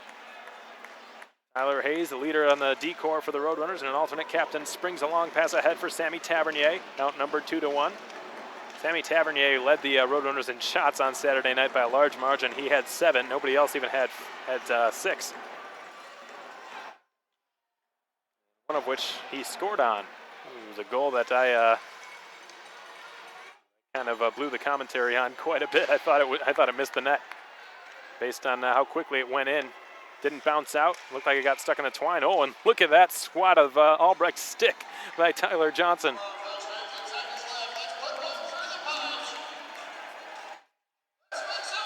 But fortunately, most of you were at the game, didn't quite get to hear me butcher that call. Albrecht and Johnny Walker now exchanging pleasantries after the whistle. A couple of feisty veterans in this league.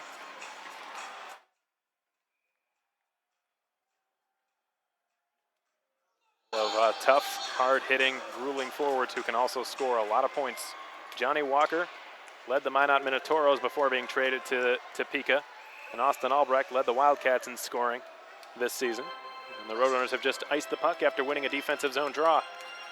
A dozen seconds to go on Jeff Baum's tripping penalty. 10.5 to go in the second period. This period's gone by a lot more quickly than the first one did. Nick Rosa, Austin Albrecht, Jake Dalton, Michael Rounds on the ice for the remainder of this penalty kill. Rosa wins the draw, or Albrecht did rather. Rosa was booted. Long shot from Rounds off target. Albrecht goes after it. John O'Connor beat him to it. Puck's just been cleared again. Will this be an icing? I don't think so. Rounds able to catch up to it. Jeff Baum exits the box. The Cats are 1 for 1 on the Parkway Grill penalty kill tonight. Here come the Runners, though, right back into the Cat zone with a long wrist shot that's smothered by Kapellmaster, gloving Yuhiko Saka's shot. Try saying that 5 times fast. A bit of a nightmare when Hiko Saka and Niku were both on the ice together, especially when Niku would give him a pass. Yuho Niku, Yuhiko Saka, very difficult. Part of the great thing about hockey, so many extravagant names from all over the world. The Wildcats with players from 5 different countries.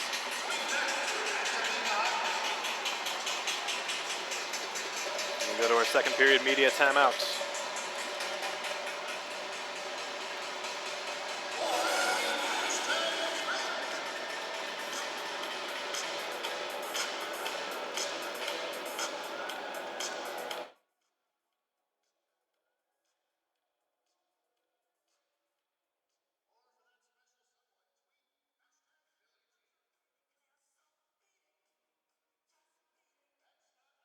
We've got another fan out there tuning in, Jared Blakeman, who just turned on Fast Hockey on his way home.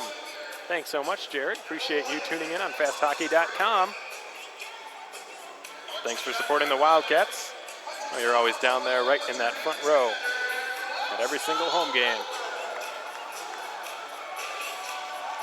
Adam Goodserf for an important draw with Johnny Walker. Not one cleanly either way, and Van Wy with a good stick swipes it down the ice and also avoids the icing call.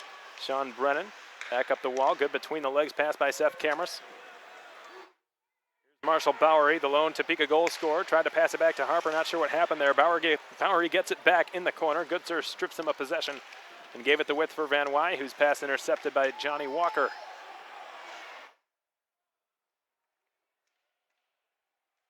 Walker had to spin away from Goodser, who gave him an extra shove at the end.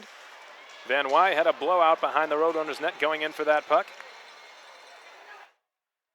Cameras will blast it in. Kapellmaster slows it down enough for Sipus to pick it up easily without having to dust it off much. Yeager had it dangerously in front of his own net and just threw it to the sideboards, hoping it cleared, and it did. J.B. Baker will get it back in. Now behind the Wildcats goal with 9:15 to go in the second period. Both teams tied at 1. The Cats get it out to the neutral zone logo. Ryan O'Connor will dump it back in. Changing up their strategy a little bit, it looks like, from their first period to their second. A lot more dumping and chasing on the part of Topeka. Here comes Yeager on his backhand. He can shoot from there, but he decided to go behind the net. It's Litviak down on one skate and one knee, and he lost the puck. Jack Nichols intercepted, clears it off the glass, just hobbled over Rourke Russell's stick. Ryan O'Connor picked it off. Another neutral zone interception for him. He stops, turns on the gas again, gets past Rourke Russell, but he lost the puck. Yeager takes down the forechecking J.B. Baker, gets back on his skates and wins possession once more. Tries to spin away from Yeager, gets it as far as Dillinger, but he will clear it beyond the blue line and out. Yeager's pass intercepted by Andrew Hart, offside.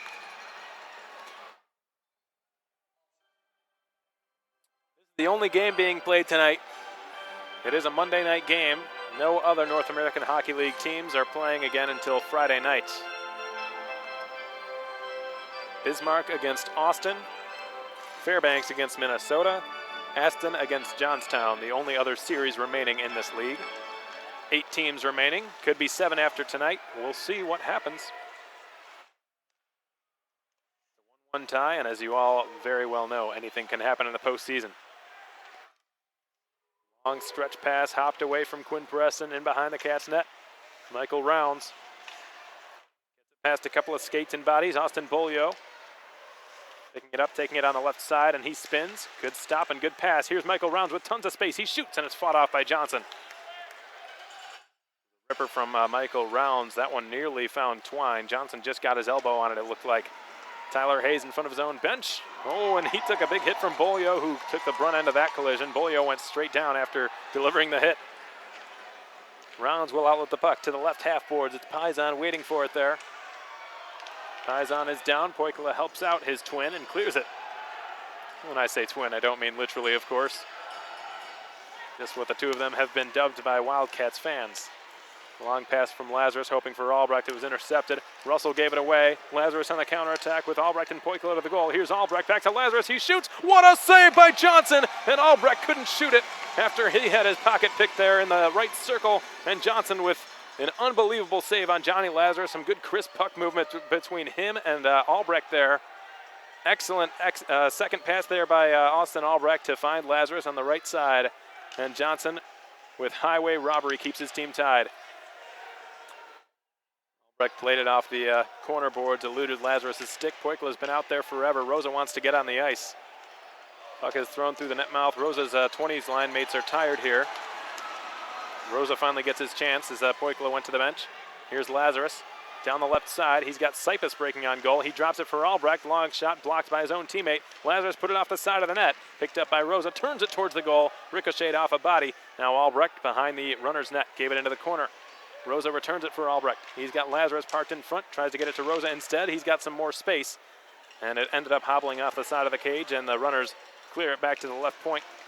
And eventually work it out. Yuhiko Saka, bodied up by Rosa. Hiko Saka's backhand pass finding Mikowski, and he is hooked, and there will be a penalty against Wichita Falls.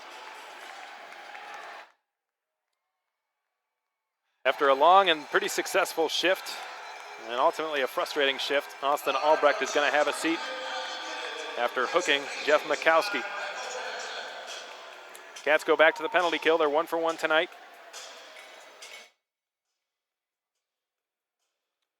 Postseason, they're just 78.9%, mostly because of how much they struggled in Game 2.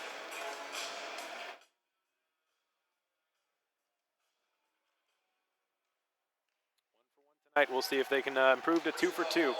Russell jabs it out near the RoadRunners bench. Hayes spins it back for Preston, dropped off for Lutz, fanned on the shot, or Goodser picked his pocket, not sure which happened there. Quinn Preston. Now for Lutz again, half boards, takes the shot. It was blocked by Garrett Van Wy, who breaks off to the races. Rourke Russell trying to find him with the bank pass, but it went too far, and Hayes picks it up instead. Tyler Hayes with a long pass. Baker's onside, but he just couldn't corral possession, and he spins away from Noah Gilraith. Luka Maver back for Hayes behind the Cats net. Hayes spins. Noah Gilraith takes him up on it. Flutters over the stick of Maver, back to Hayes left point, dances his way towards the circle. Through traffic, fired, it was blocked by said traffic, and Bolio will try to shovel it out. Paisan checked the stick of a couple of runners, and they couldn't keep it in. They have to carry it back out to center and regroup. Quinn Preston banked it, tried to get it past Gilraith, went off the linesman brush. Bolio will clear it off of Gilraith's stick, kept alive left point by Preston. He threw it off of Litviak, and it's out to center again. Litviak beats out Brennan, puts it on his backhand, and clears. A good play made by Nikita. 45 seconds to go in this power play for Topeka. 4.5 to go in the second period. We're tied at 1 goal apiece. Johnny Walker toe drags and shoots, and it went wide out the left post. Yeager tried to clear, kept alive. Walker into the high slot, looking for a shooting lane, doesn't see one again, curls it back and gets it deep for Sammy Tavernier. Haven't seen him out there for a while. He's back. Walker at the goal line, takes it behind, looks, he's got O'Connor, he finds him, fanned on the one-timer, and Kapelmaster as a result made the pad save. And the reason Ryan O'Connor fanned on that one-timer is because his stick got broken. Walker one-times it just wide. I don't know how that didn't go in, probably because the stick was laying there. And the Cats are able to clear. breaks for the Wildcats. Ryan O'Connor broke his stick, and Johnny Walker was interfered with by the broken stick. Two glorious scoring chances for the Roadrunners denied because of a broken stick. Now the puck comes into the slot. Litviak there to intercept. The Cats 2 for 2 on the Parkway Grill penalty kill tonight. Tyler Hayes trickles it beyond Marcus Russell. Litviak has it once more. Rosa chips it away from his own teammate to get some space. And he succeeded, but now he's lost the space. He's pinned up by two Topeka Roadrunners in front of the runner bench, and Josh Cameras is there, yelling at his teammates to get off the ice, or his players rather, to get off the ice. As Dalton got it ahead for Nick Rosa. Beaten to it by Mikowski. He'll give it back to Hayes. 3:12 to go in the second. We're tied up at 1. This period has flown by. Hayes with a home run pass, and offside is Dom Lutz. Topeka's captain able to get a rush going there.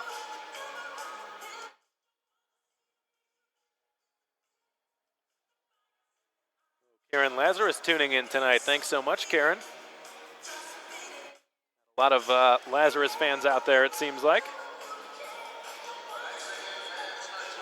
And I'm sure you were up all on your feet when Johnny had that last chance that Tyler Johnson just robbed him of. Lazarus and Johnson, both from the state of New York. And the Roadrunners goaltender with some extreme leather flashing. Here's Van Wy with Goodsir in front, and the pass was behind him. I think he thought it was Burnett because a right-handed shooter would have had a better chance with that pass. Burnett has it now, turns it to the side of the goal, hoping for Van Wy, picked off by Ryan O'Connor. He will shovel it down to center at the red line, no further. Maver has to retreat, Goodsir pursues him, Seth Cameras banks it off the wall, but not out. Van Wy keeps it with a good stick. Ryan O'Connor and Adam Goodsir going at it. Runners clear it off of Big Dom Sipas's glove, and it's settled down by Baker. Good second effort there by Sipas. What a funny bounce that was off the boards. J.B. Baker with some good stick handling, got past Goodsir and unloads a shot that fluttered off of Goodsir after he blocked it, and ultimately off the mesh and out of play. Thanks everyone for tuning in here tonight. We know we've got a rockin' audience out there supporting your division champion Wildcats. Despite what you heard from the Topeka public address announcer, we have won a division championship.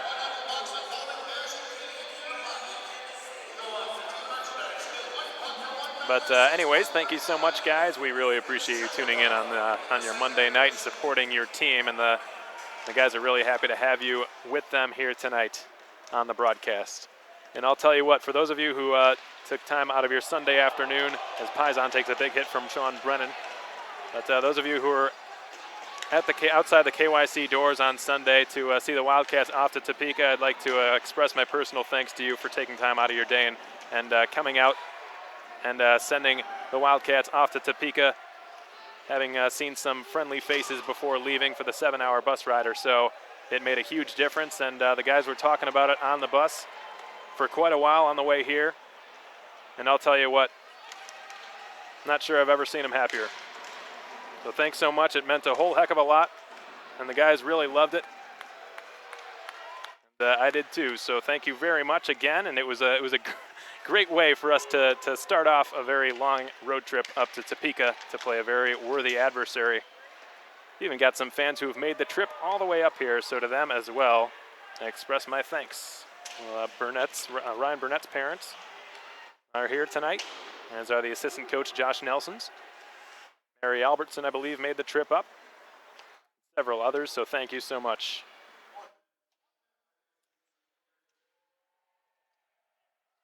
Albrecht in the neutral zone near the red line.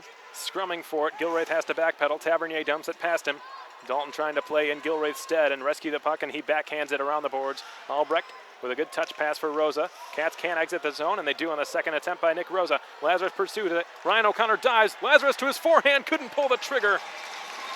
And boy, that was close again. Rosa half boards, shoots. Flutters wide into the corner. Lazarus goes after it. He's got rounds parked at the point. Lazarus finishes his check on John O'Connor, and Ryan O'Connor not happy, giving some shoves to Lazarus now. Dalton jumps in the air, gloves it down. Albrecht spins with it. Couldn't find any open teammate, and the puck just bounces out to center. Quarter of a minute remains in period 2. Time for perhaps one last shot. Yeager backhands a pass. Down goes Dillinger. No penalty. He was clearly tripped. Ryan O'Connor lets it go past the goal line, wrapped around the boards. Andrew Hart guns it down, and that's going to finish period 2. Whew, that was fast. Period 2 comes to an end here at the Landon Arena. Not a whole lot of shots, even fewer goals. Just 10 shots total fired on goal, none of which entered the net. Both goaltenders doing a stellar job, as was expected. Justin Kappelmaster backstopping his team to a 16-save night out of a possible 17. Tyler Johnson doing the same, 13 of a possible 14, a bit fewer shots to work with, but those that he has stopped, a few of them at least, have been very high-quality scoring opportunities. So you got to tip your hat to both goaltenders in this one, but at the same time, hold on to your hat, because this one's a far way from being over.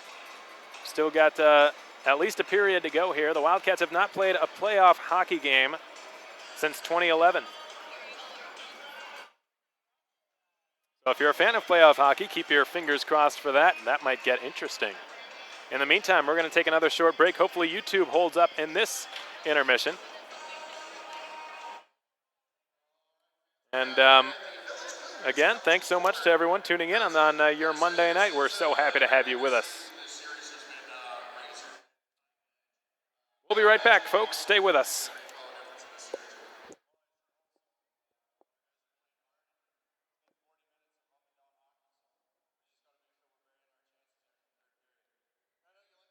Talk to the boys in the locker room in between periods.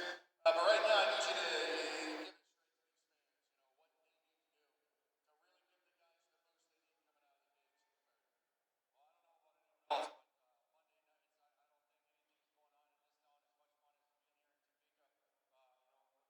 So let's just see you guys in the third period. Help our guys hopefully come out with the win in the third. So, all right.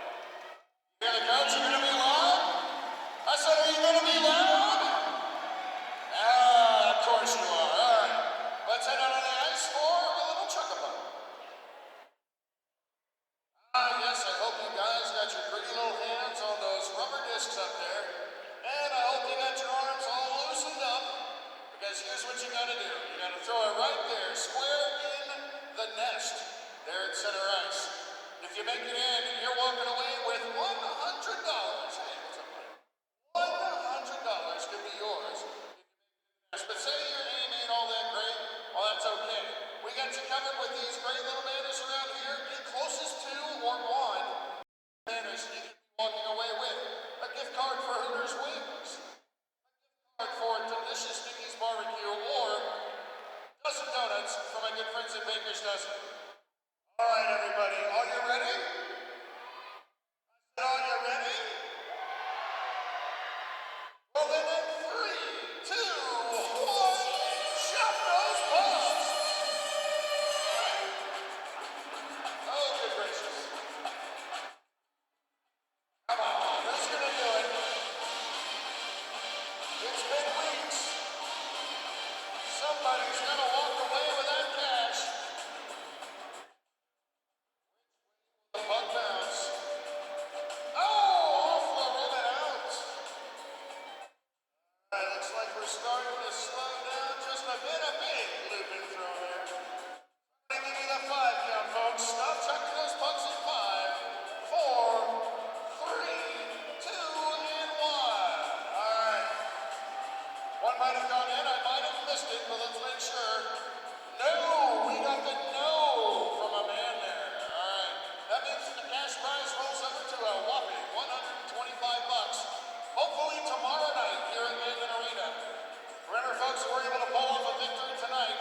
We'll be back here 7 o'clock here at Landon Arena. And support the RoadRunners as we're trying to push this thing back to Wichita Falls. Without further ado, let's welcome onto the ice the Jet Services Chuck-a-Buck cleanup crew. Okay, gracious. That is terrifying.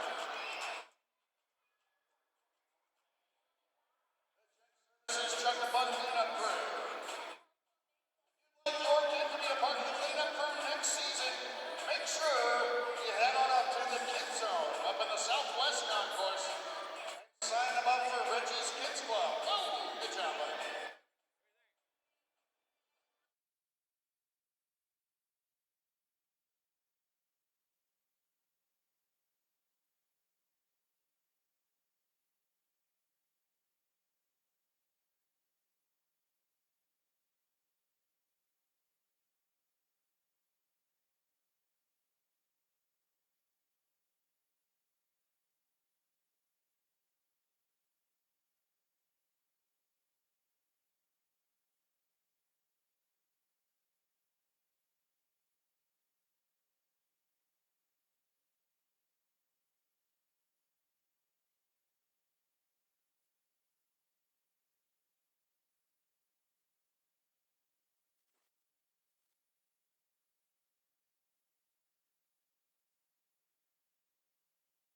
All right, welcome back, everyone. Thanks for joining us on Fast Hockey and YouTube. We're so happy to have you with us here on this Monday night of hockey in Topeka, Kansas. A bit of an odd weekday for a hockey game, but the players seem to be enjoying themselves.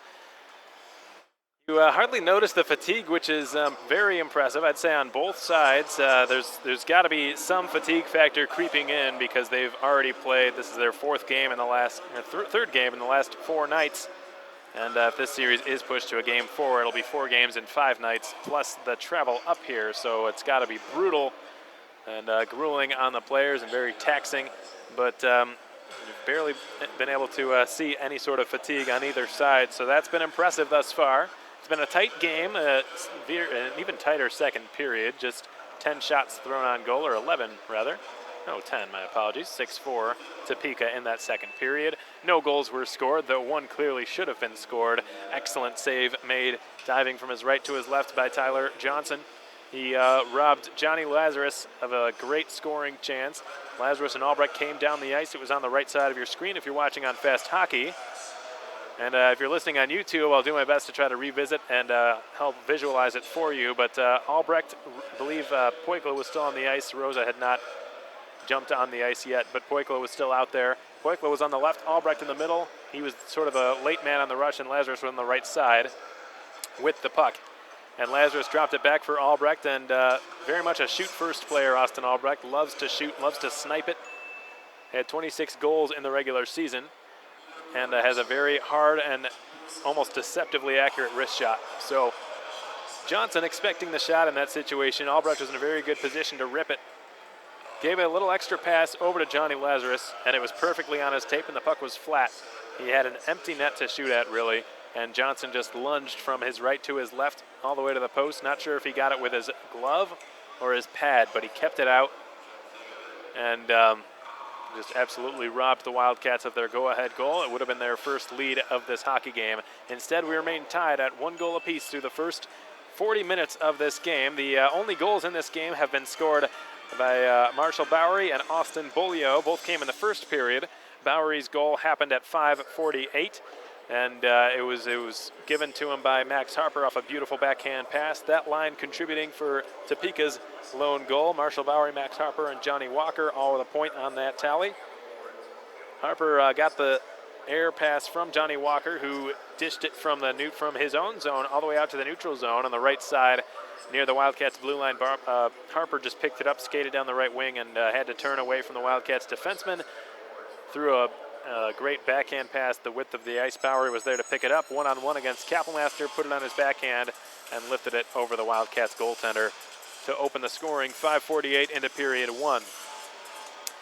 And just like they have on 2 other occasions in this postseason, the Cats rallied back and tied the game within that very same period. Didn't even take them until an intermission to respond. Austin Bolio was given a beautiful pass by Alexei Poikla, and again it was a nice backhand pass from Poikla in the midst of all kinds of traffic. Just excellent vision, excellent hands, and accuracy displayed by the Finn. And Bolio with an equally good shot. Not sure where he ripped it exactly, but it went cleanly past the goaltender Tyler Johnson to tie the game up at the 12:53 mark. So the goals weren't 24 seconds apart like they were in Game 1, but the Cats still responded relatively quickly to tie the game back up. And that takes us to now. We remain tied, 1 goal apiece through the first 40 minutes of this game. That's been the story of this series.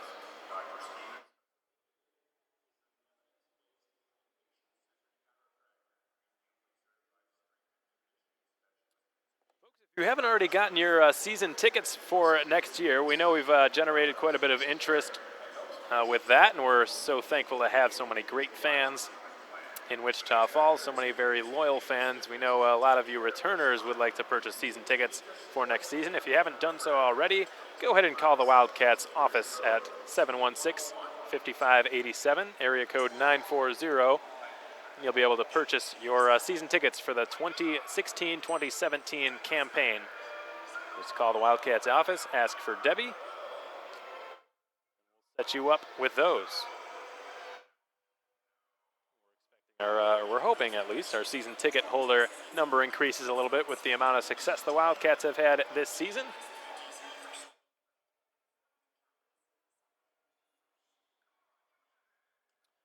Game in the National Hockey League being played tonight, and it's 3-0 right now in favor of the Pittsburgh Penguins. Even in the NHL, not a lot of Monday night hockey going on.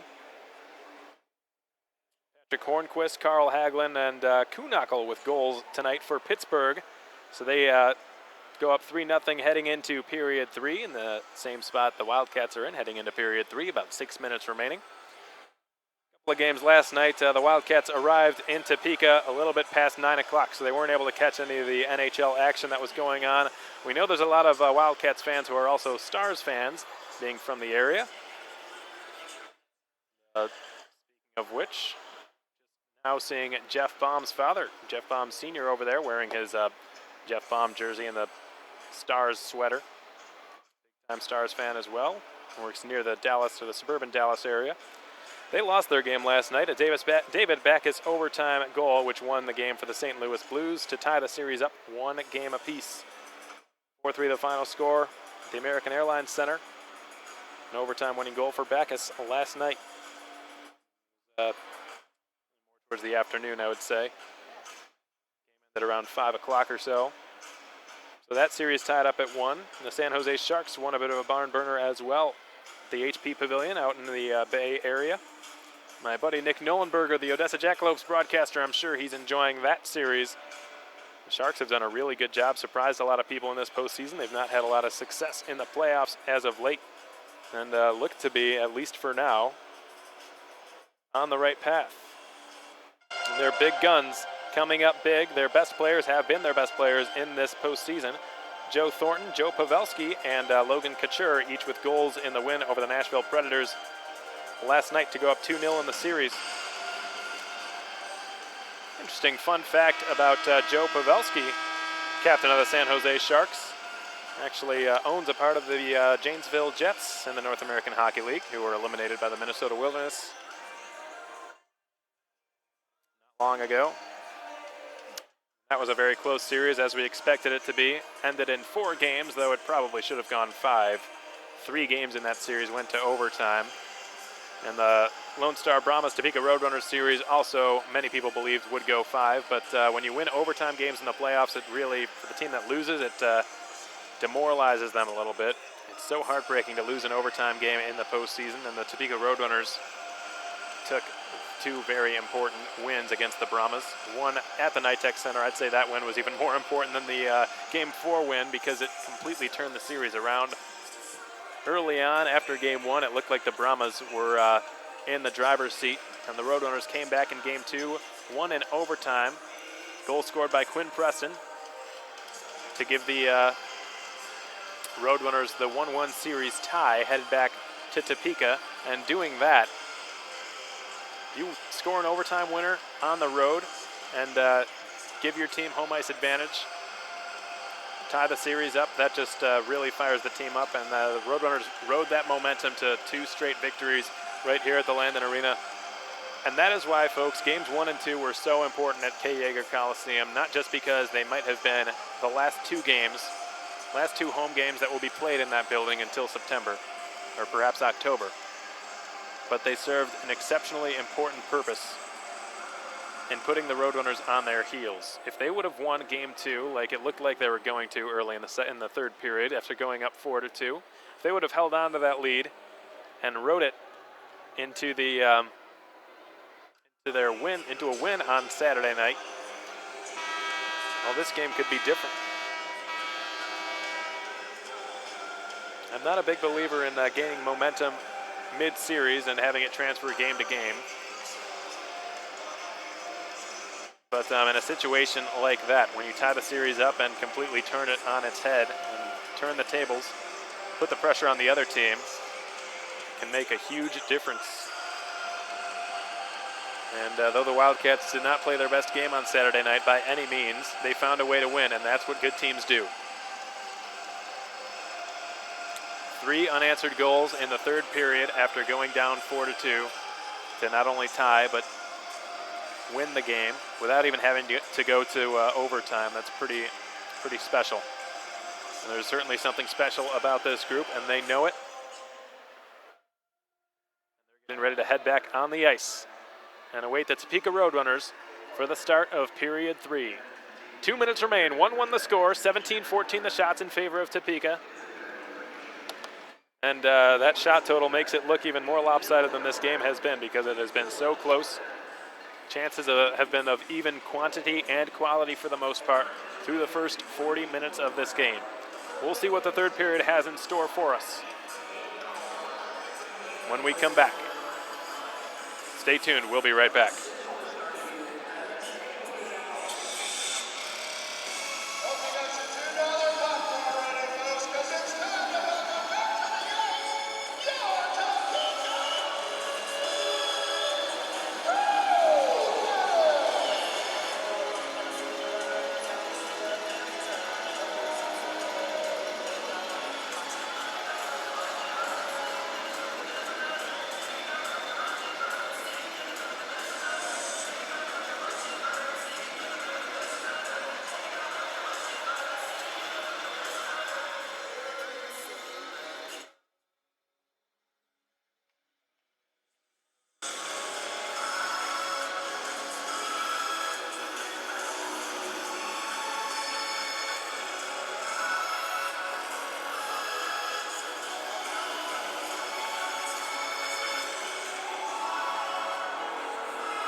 Okay, welcome back everyone. We're just seconds away from third period puck drop. The third period of Wildcats hockey is brought to you by American Classifieds. Jeff Baum, Justin Kappelmaster giving their customary fist bump to one another, prefacing this third period. The 20s line to get the nod to start this period 3. Looks like the Runners' Top Guns will get the nod to start this period as well. There's not been a lot of power plays in this game, which is what we expected, but a huge difference between this game and the last one was the team's ability to convert on the man advantage. Neither one of them has been able to do it thus far. On Saturday night, 4 for 5 the total on the man advantage, including both teams. The Roadrunners 2 for 2, the Wildcats 2 for 3. The puck drops. This third period is underway. J.B. Baker shovels a backhand shot in front. Kappelmaster made a stick save, and then a tough rebound bounced right to Dom Lutz. Don't think he could handle it there. Luka Maver on the intercept right point. Protects that puck on one hand. Wheels it wide of the cage. In behind the net now. Dom Sipis trying to pin him up. No luck. Maver's just too strong on his skates. Finally it comes loose, and Rosa finding Lazarus. Played with a high stick by J.B. Baker. And Jeff Baum touches it and slaps it down the ice. Albrecht left it for Rosa. He's tripped up. Lazarus pursues it. Maver banks it behind his own net. Lazarus delivers a check on Tyler Hayes. Puck advanced up the wall, rounds pinches, and it ends up bouncing out to the neutral zone again. Jake Dalton trying to catch the runners in the midst of a change. Only half of those guys were changing, however, so the rest of them were ready for it. Tyler Hayes waiting for the dump in, gets it out to Hart, and he clears. This will not go far. Yes, it will. I heard the linesman yelling no. Perhaps they weren't in accordance with one another. One yelling no, the other blowing his whistle for icing. So this faceoff will take place to the left of Tyler Johnson, who's played a pretty strong game. He's made one save that was absolutely mind-boggling. And we've got Mike and Leslie Rounds tuning in from Mount Pleasant. And Mike Rounds, Leslie watching from Mount Pleasant, and Mike watching or listening from Grand Haven, Michigan. So from separate locations, but both tuning in under the same moon, as they say. Thanks so much, Mike and Leslie. We appreciate you tuning in on both Fast Hockey, it seems, and on YouTube. And Michael Rounds is on the ice right now, makes a pretty good defensive play. Finishes off his check into the end boards on Andrew Hart. Puck comes loose. Paisan couldn't get it up the wall. He's hoping to get it to Bolio. He eventually does. And Bolio clears. John O'Connor back to get it for Topeka. John O'Connor with 2 assists through these 6 games in the postseason for the Runners. Puck lofted out to center for Litviak to pick it up on his backhand. Down the slot, Litviak backhander, save, rebound, second chance, third chance. Multiple saves made in goal by Tyler Johnson. What a rush there by Nikita Litviak. And he's hunched over a little bit in some discomfort as he skates back to the Wildcats bench, and some of the players not sure what's wrong with him. There's an excellent chance by Litviak. 2 backhand shots, 2 strong saves again by Tyler Johnson. And if there is a game 4, folks, I think Johnson has earned the starting rights. We weren't sure who was going to start this game, whether it be Niku or Johnson. Niku had a pretty rough game too, so Tyler Johnson, the young gun out of Amherst, New York, getting the chance. And doing a pretty darn good job.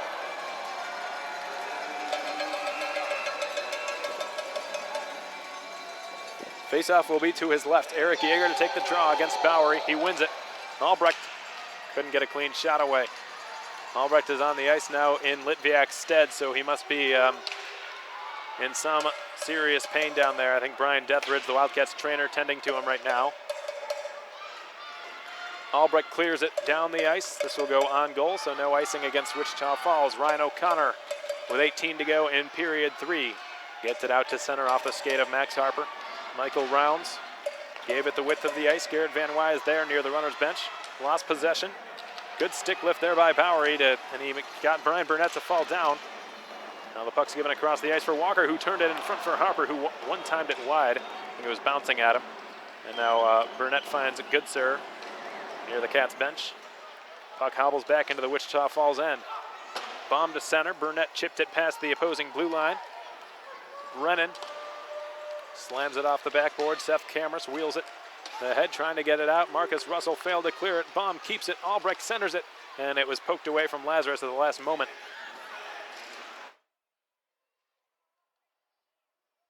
Cameras lost it to Albrecht on the forecheck. Cameras couldn't get it away from Lazarus, who finds an open Russell at the blue line. Russell with a long wrist shot, tipped wide by Albrecht. Picked up by Sean Brennan. He will try to clear. Rosa hugs the boards. Somehow the runners get it out and past him. Sipus on the intercept will bank it off the neutral zone boards, and what have we here? This faceoff is going to stay in the neutral zone. I think the linesman is saying that Sipus played it off of his teammate's glove on the bench.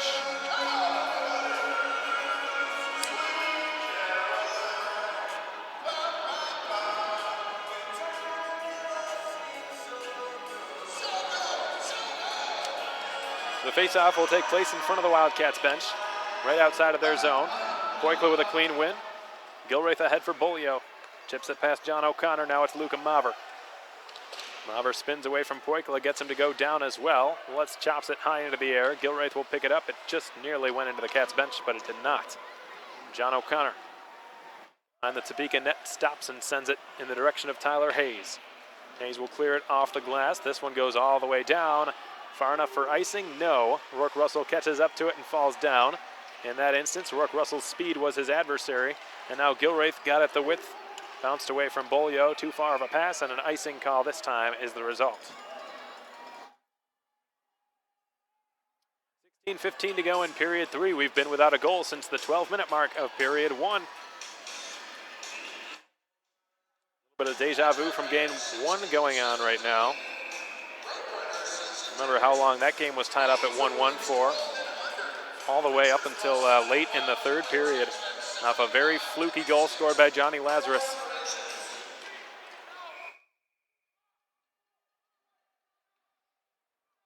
The Wildcats would add a third goal.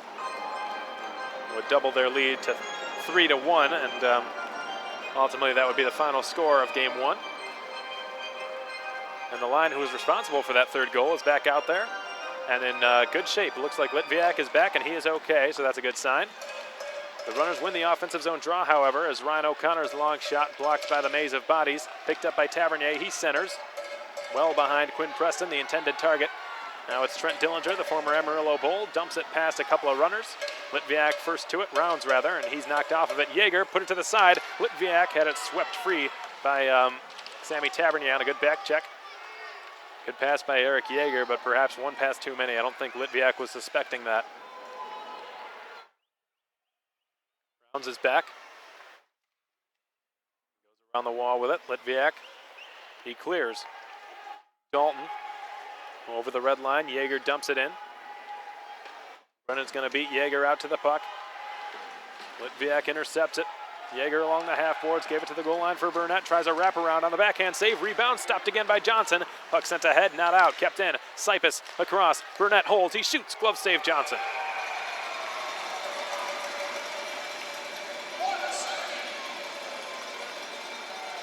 Burnett's father, Roger Burnett, in attendance tonight all the way from suburban Detroit, Michigan, watching his son play in Topeka.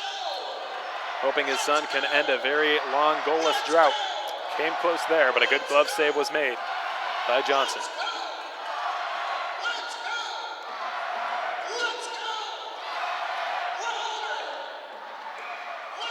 The young on the ice, offensive zone draw won by the Cats. Baum one-timed it wide. Sipus' shot blocked by Harper. The runners exiting their zone pretty early here. Ryan Burnett back in the stead of Dom Sipus to play right D, and the Baum has just cleared it for an icing against Wichita Falls. 5 minutes into period 3, we're tied up at 1. Alex Von Coitel, the voice of your Wildcats, with you tonight on FastHockey.com and on YouTube. Thanking you so much for joining us here on your Monday night and listening, hoping the Wildcats can make history again tonight with a sweep of the Topeka RoadRunners if they can pull it off. Defensive zone draw on Kappelmaster's glove side. The puck's cleared. Goodsir had it knocked away by the other number 12, Tyler Hayes. Goodsir backhand pass and nearly went through the 5-hole of Tyler Johnson. Here again, Hikosaka slammed it off the boards and it's his own end for Baum. The two of them playing on the opposite sides right now. Albrecht chips it past Hayes, hoping for Lazarus. He's caught up to by Hikosaka. The Japanese center will clear. Albrecht gets it right back, having just crossed the blue line, and shoots, and a glove save is made again. The Wildcats have passed the RoadRunners in shots. They have dominated in shots in this period. Already with 5, and they have passed Topeka in the shots department for the first time in this game.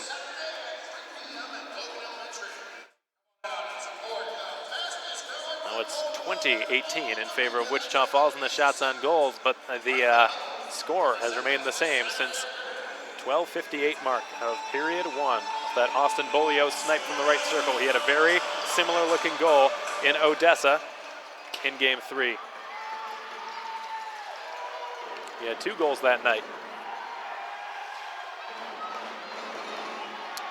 You may or may not remember this, but Kappelmaster gloves along. It's shot from Nichols. But early on, if you any of you listening out there read the game notes at the KYC, and the game inserts or the game programs or whatever you want to call them, it was mentioned how high the pressure is on both of the Austins coming into these playoffs. Austin's Albrecht and Bolio, the two of them among the active Wildcats, they led the team in points, postseason points going in. They were also first and second in points in the regular season on this team. The pressure was as high on them as anyone, and they have lived up to it. The two of them leading the team again, as was expected, in points through the first 5 2/3 games here in the postseason. Browns gave it away. Hart sent it the width of the ice. Tavernier had it swept temporarily off his stick, then gave it away to Alexei Poikala. He's joined by Andre Paisan. Paisan just couldn't hold the line as Poikala altered his course there at the last second, threw Paisan off a little bit, so an offside whistle is blown. 6.5 minutes deep into period 3. We're still tied up at 1.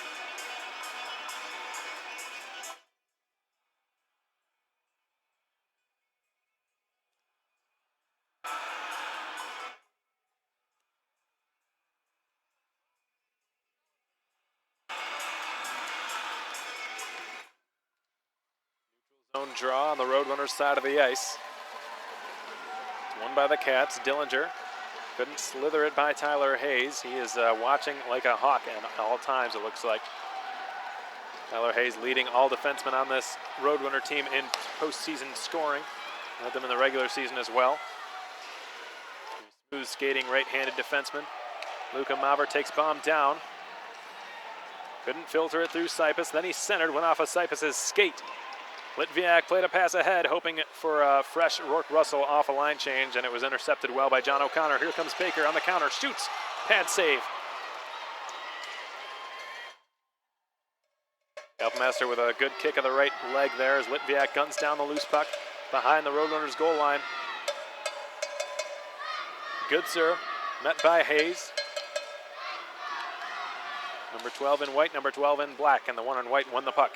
Gilraith backhands it up the wall nicely there for Litviak in front of his own bench. Intercepted by Johnny Walker, who carries across the Cats line. He's onside. Walker's hauled down to the ice by Gilraith. Good defensive play made by Noah, and he takes it behind his net, and he'll work it out. Backhands one too far for Van Wyden. Goodsir, but the trailer Burnett carries back over the line. Goodsir at the left circle, unloads, easy stick save. Rebound comes to Burnett. He centers, Van Wyden shoots, and he put it just wide through the blue paint. It was a point-blank chance for Garrett Van Wyden after the puck rolled right to him, but in a little bit too deep perhaps. Goodsir feathered it along nicely. Van Wyden to get it. Goodsir again. Right point, it's Rounds. Dalton had his stick lifted, he wanted it, and a collision there involving Johnson behind the play as two runners go straight after Ryan Burnett. And I didn't see what happened there, folks. I was looking at Jake Dalton at the blue line. I didn't see what happened involving the goaltender, but Tyler Johnson is down. Laying on the ice.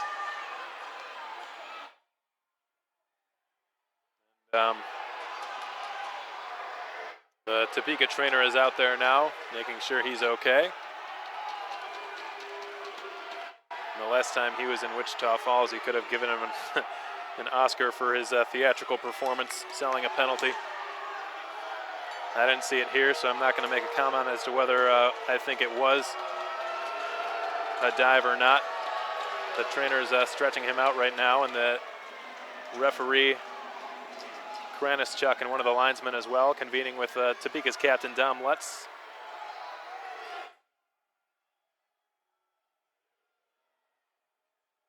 Roadrunners trainer down there stretching out Johnson's right leg.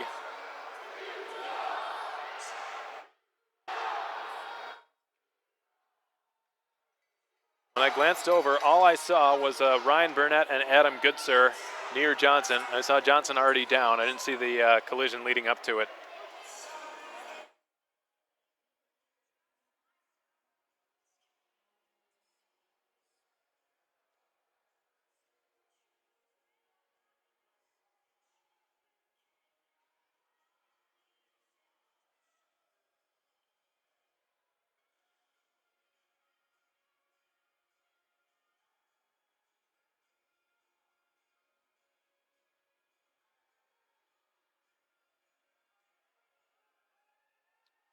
Looks like he's all right.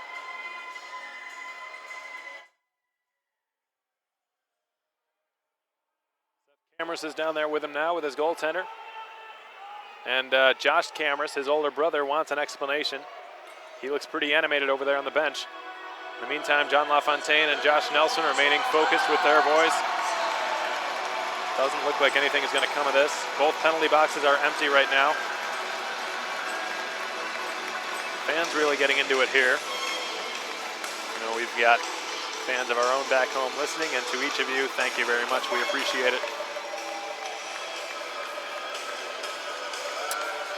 To Corey Nava, Corey and Chelsea watching the Wildcats from Wichita Falls. Thank you so much, Corey and Chelsea. We appreciate you tuning in, taking time out of your Monday night to watch some playoff hockey, South Division Finals hockey, Game 3.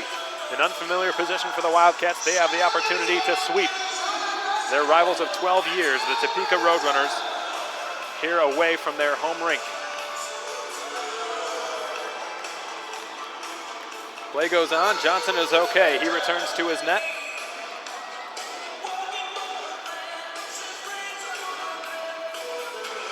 Just under a dozen minutes to go in period 3. Dalton spins it up the boards in the neutral zone, and Rosa clears it after Cameras try to get it deep into the Wichita Falls end. Brennan had his stick checked there by Albrecht, who had a blowout. Lazarus goes straight after Brennan. He saw something he didn't like, and then Brennan gave Lazarus an extra shove, and I think both of them are going to go. I think Lazarus might have seen something that didn't actually happen. I think what he thought happened is a little bit different than what actually happened, because it seemed like Albrecht just went down himself. And it had nothing to do with Sean Brennan, and the two of them went straight after each other. Brennan's not happy because Lazarus started the altercation, but the referee playing the role of the parent right now. He doesn't care who started it.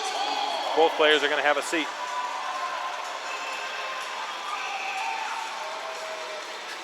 And there's a animated Roadrunners fan with a hard hat on down there, taunting Johnny Lazarus in the sin bin. Wildcats with an offensive zone draw, win it to the left of Tyler Johnson. Paisan banked it off the end glass. Bolio's there to collect it. He waits. Bolio from the goal line, a severe angle, no way to shoot it. Sends it back to Dalton. Not sure what he was thinking there. Took a swipe at it and went past his stick and down. Rounds takes a hit, but he made the play and got it down the ice. No icing. Hayes picks it up. Runs into Poikala, gave him an extra shove, did Poikala, and the runners escape. Hart springs Preston, a couple of speedy forwards. Preston down the left side, pivots and shoots, goes just wide. Tavernier has it right half wall, tries to spin it towards the net. Batted down like a hot potato there by Andre Paisan. Given across to Alexei Poikala, who gains the red line before dumping it in. Fire wagon line change, the Cats change on the fly here. Fresh skaters aside, or on the ice, fresh 5 skaters, as the puck flutters about 20 feet in the air. Litviak waits for it to bounce. And he puts it on his forehand and advances it. This time, icing will be called. 10:30 to go, 1-1 the score. 22-20 the shots. In favor of the Wildcats.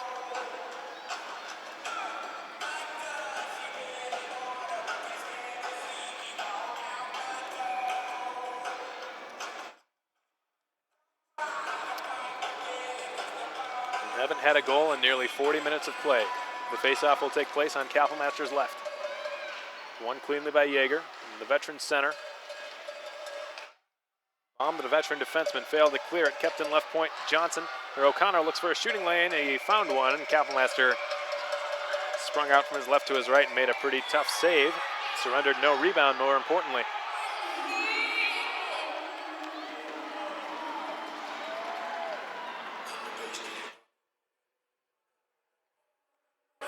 Face-off remains in the Wildcat zone. They're a little bit pinned up here. Their youngest line, Adam Goodsir, Garrett Van Wy, Ryan Burnett takes the ice. Their youngest defenseman, Rourke Russell, also on the ice, along with an NA3 veteran, Noah Gilraith, former Point Mallard Duck, native of Grosse Ile, Michigan. A workhorse for the Wildcats. One of the biggest reasons the Cats won Game 1. Not only had a tremendous keep at the blue line, which led to a goal, but kept the goal out himself. Absolutely robbing Quinn Preston of a goal. And Kapellmaster was down and out. Gilraith to the rescue. Snubbed on the 3-star selection, but you have to give him a 4th star. If you have to give one to anyone, it should go to him for that game. Yuhiko Saka falls down and spun the puck across the high slot. Garrett Van Wy tries to clear. He gets it to Goodsir, who gets it out to center. Ryan Burnett flying into the attacking zone. He spins and took a blowout there. I think he turned into a funny divot in the ice and fell down. Rourke Russell. Oh, look out on the Roadrunners bench. Tried to clear it, went off of John O'Connor's stick and bounced hotly into the runners bench near a couple of players. Nearly hit one of them in the face. We've officially crossed the halfway point of this third period. Still tied at 1. The shots almost equally even to the score, 22-21.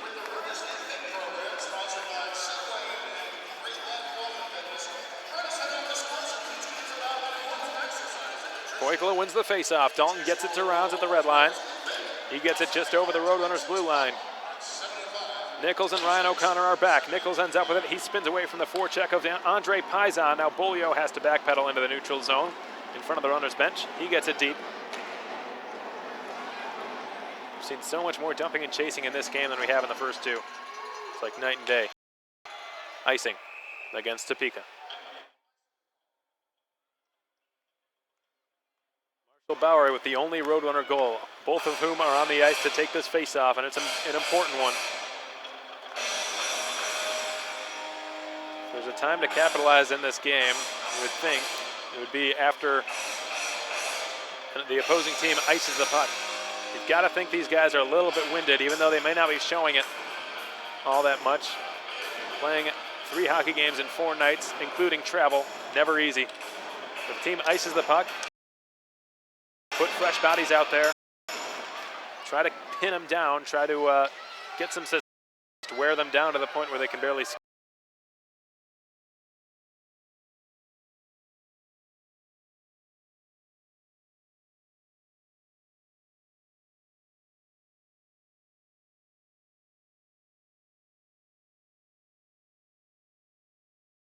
Marshall Bowery. Bowery puts it on his backhand, takes it wide, and centers, and it went off a Kapellmeister who had the pedal down, having a blowout with Seth Camrus. Poikla with the puck on his stick. Negotiates his way across the Roadrunner line and takes a shove from Sean Brennan shortly after dumping it in. Johnny Walker failed to clear it. Sipus kept it with his glove. Albrecht shoveling away for it, as well as Dom Sipus, who dove at it. And finally, the runners clear it back out to the neutral zone. Rosa is back to play for Sipus. Veteran defenseman on the Wildcats, Jeff Baum, played it off of Lazarus' stick in behind the Roadrunners goal line, and they get it right back out. And it bounces off the penalty box glass. So we'll see if this faceoff stays in the Roadrunner zone.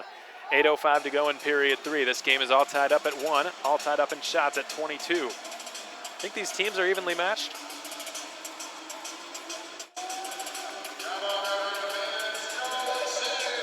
Very similarly built, very similar styles of play. Both teams with exceptional skaters. After the Wildcats swept the Odessa Jackalopes, they knew they had to prepare for a team which could either skate up and down with them and play an extremely fast game that they're used to, or play against a team. Oh, Lazarus shoots from a tough angle, stopped by Tyler Johnson. Or play against a team in the Lone Star Brahmas who they knew were just going to play a lot of very tight, close games, a lot of grueling, hard-hitting hockey. They got the former of the two. Essentially pick your poison with the two of them. Johnny Walker had a blowout behind the Cats' net. Not sure if anything caused that besides just clumsiness. Albrecht clears it. Seth Camrus finding a wide open J.B. Baker, trying to catch the Cats in the midst of a change. He unloads, and an easy pad save is made by Kapellmeister. Dillinger takes a hit there, makes a play by getting the puck behind his own net. Baker goes to the runner's bench for a change. Jake Dalton whips the puck out to the neutral zone. Jack Nichols plays it. Litviak advanced it into the runner's end. Ryan O'Connor back to get it. O'Connor spins his way around to Trent Dillinger. O'Connor failed to clear it. Dillinger steals it. Litviak to the goal. Dillinger the shot, and a big save is made by Johnson, and no rebound as Jaeger's pushed away.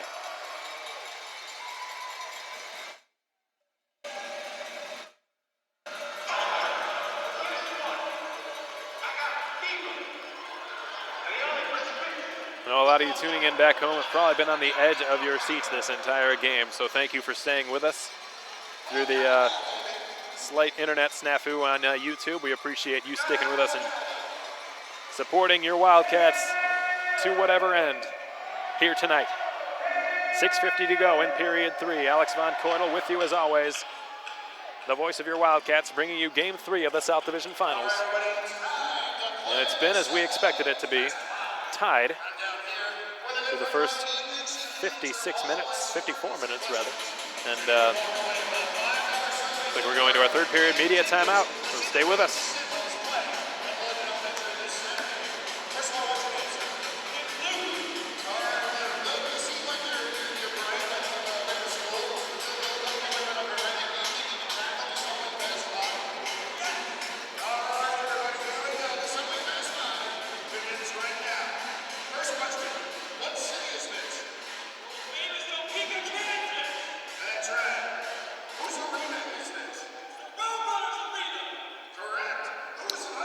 Folks, I must say, looking at the numbers on YouTube, the people tuning in right now, the amount of viewers, I don't think I've ever seen the number this high. So again, thank you so much. We're so happy to have you with us here tonight.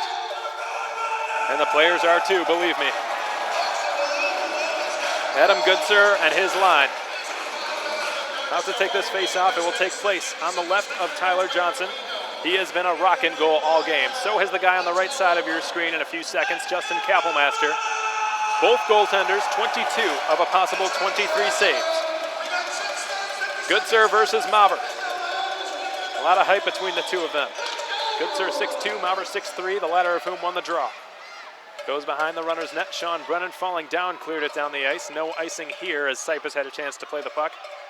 Jeff Baum behind his net will shovel it ahead for Ryan Burnett, who slaps it off the boards and out just past the blue line. The runners get it right back in. Can't remember the last time I saw a player enter the attacking zone without dumping it in. Garrett Van Wy gloves it down, gives it to Ryan Burnett, who crisscrosses. Van Wy will skate it in. Gets it past John O'Connor, picks it up in the corner, pushed off of it by O'Connor, and it's taken harmlessly away by Luka Maver. Native of Ljubljana, Slovenia. Crosses his way into the attacking zone. Rourke Russell pushed the puck off his stick. His former teammate with the Oakland Junior Grizzlies, Adam Goodser, hauls it down into the Roadrunners' end.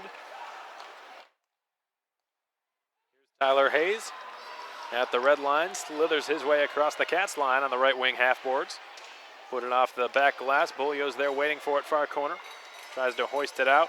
Took a funny bounce and goes out of play. 5 3/4 to go. Period 3.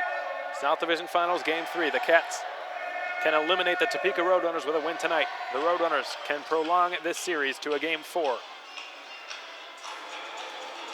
Both teams, it seems, equally hungry to pursue their respective goal.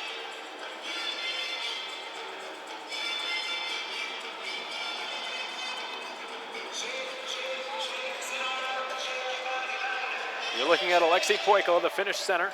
Had the lone assist on Austin Bulio's goal in period 1, and he won the draw. Andre Paisan failed to clear it, kept in. Good stick by Marshall Bowery at the blue line. He's got the lone runner goal. Put it hotly off the skates of Max Harper.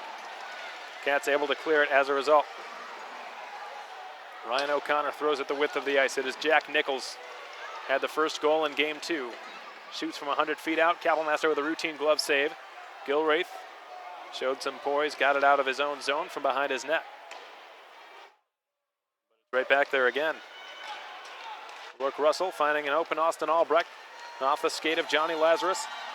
Russell back to get it in his own end, fires it off the boards. Nichols plays it. Brennan does, rather. Brennan for Seth Cameras. Pass intercepted by Gilraith. Thrown the width once more. Albrecht gets it past his own blue line. Sean Brennan on the intercept. Over the line for Mikowski. Batted away from him, rolls around the half boards, and Gilraith in deep trying to pursue it. Marcus Russell threw it off a skate. Goes back to get it. He will send it to Hayes at the right point. Threw one wide of the net. Caromed off the end boards. Collected by John O'Connor. Has a look, tries to shoot. Blocked by Rourke Russell. Austin Albrecht chasing Marcus Russell. Threw one in front with a backhand pass. Picked off, and Albrecht will skate it out of harm's way. Austin Albrecht gave it to Johnny Lazarus on his off wing. Met by Tyler Hayes at the blue line. John O'Connor spins from Nick Rosa. O'Connor clears it. Mikowski with a soft touch. Lost possession. Dispossessed by Michael Rounds, and Trent Dillinger shoveling away. Puck is frozen down there now amidst 4 bodies, equally divided. Rounds and Dillinger for the Wildcats. Mikowski and Hart for the Runners. The Cats end up with it. Dillinger in a foot race for possession with Ryan O'Connor, who's going to beat Dillinger to it. And he will loft it off the glass. Went high in the air. Litviak wasn't sure where it was. Wanted to keep his head down. And now Jack Nichols will skate through center. Dump it down the left boards. Kapelmaster behind his net will leave it for Michael Rounds. Turnover here. Tavernier whips it on goal. Blocked by Rounds. Inadvertently, there's a loose stick in the Wildcat zone. Jake Dalton threw it out in front, hopped away from Eric Yeager. The trailer is Ryan Burnett, fresh off a line change. Threw one on goal, stopped, rebound, loose, and cleared out to the circle area. Jeff Baum wanted a pinch there, decided otherwise. Going one-on-one against Sammy Tavernier, who crisscrosses and spins the puck deep. Down low, it's Quentin Preston. Tavernier took a swipe at it, but no harm was done. Litviak able to advance it for Ryan Burnett, going 1-on-2. He's got some help in the form of Adam Goodser right behind him. Burnett wheels to the outside, tries to center, bounces off Tyler Hayes' skate, and it's covered by Tyler Johnson. Within 3 minutes remaining of period 3, 24-23 the shots in favor of the Cats. 1-1 the score in favor of nobody. It's been that way for over 40 consecutive minutes of hockey.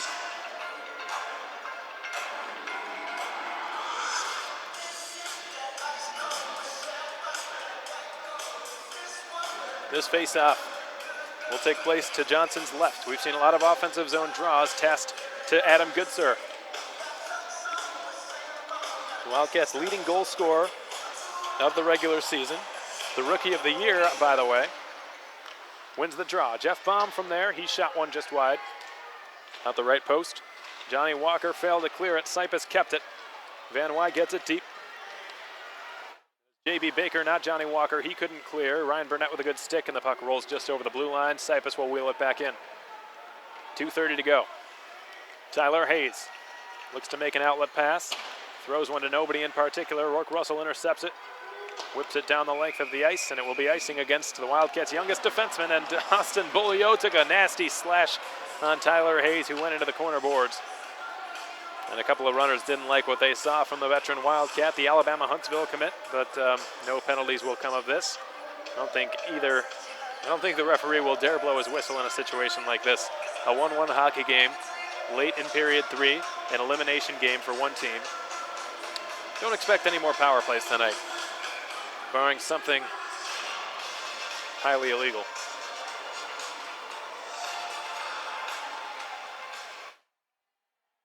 Had to stay on the ice, and he won another draw.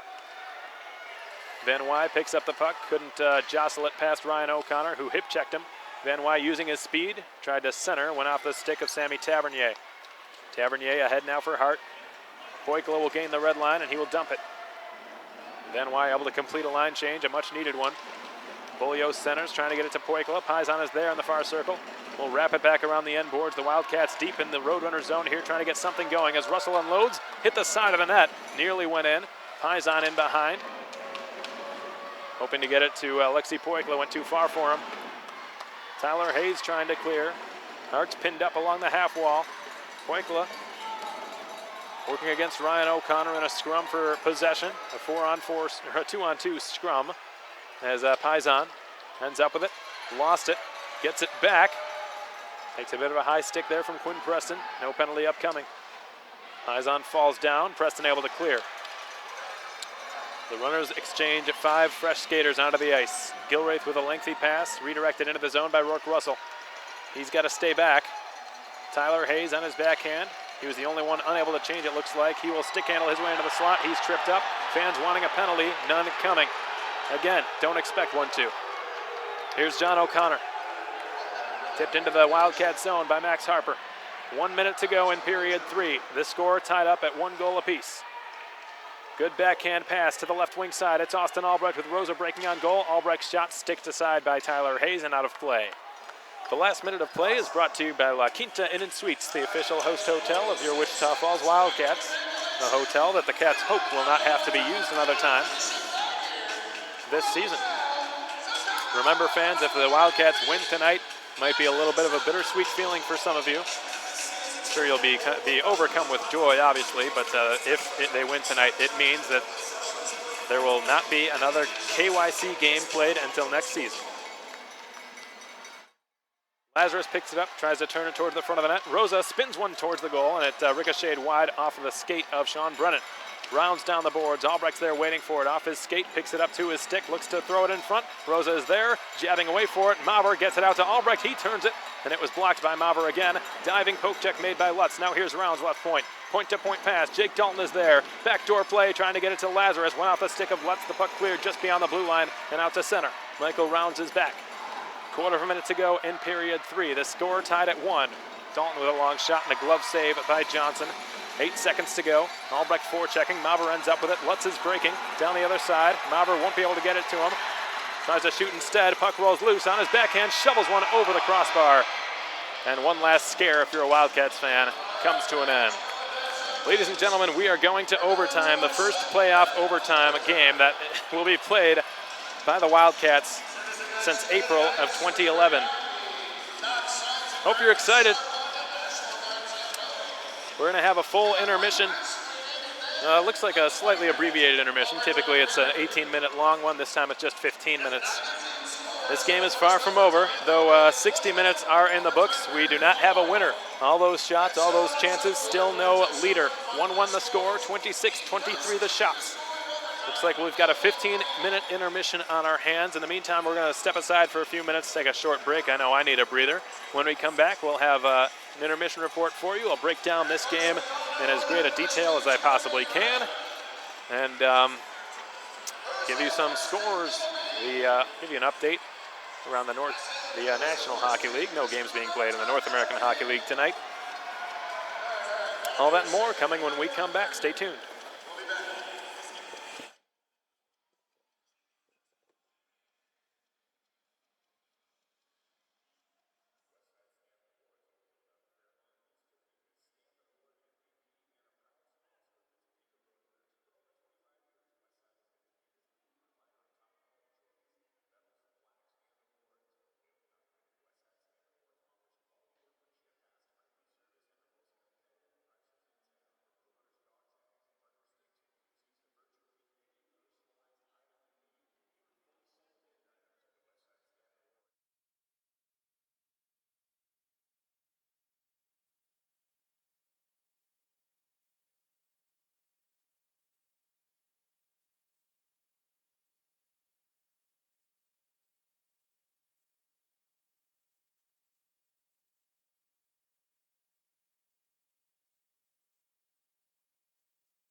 All right, welcome back, everyone.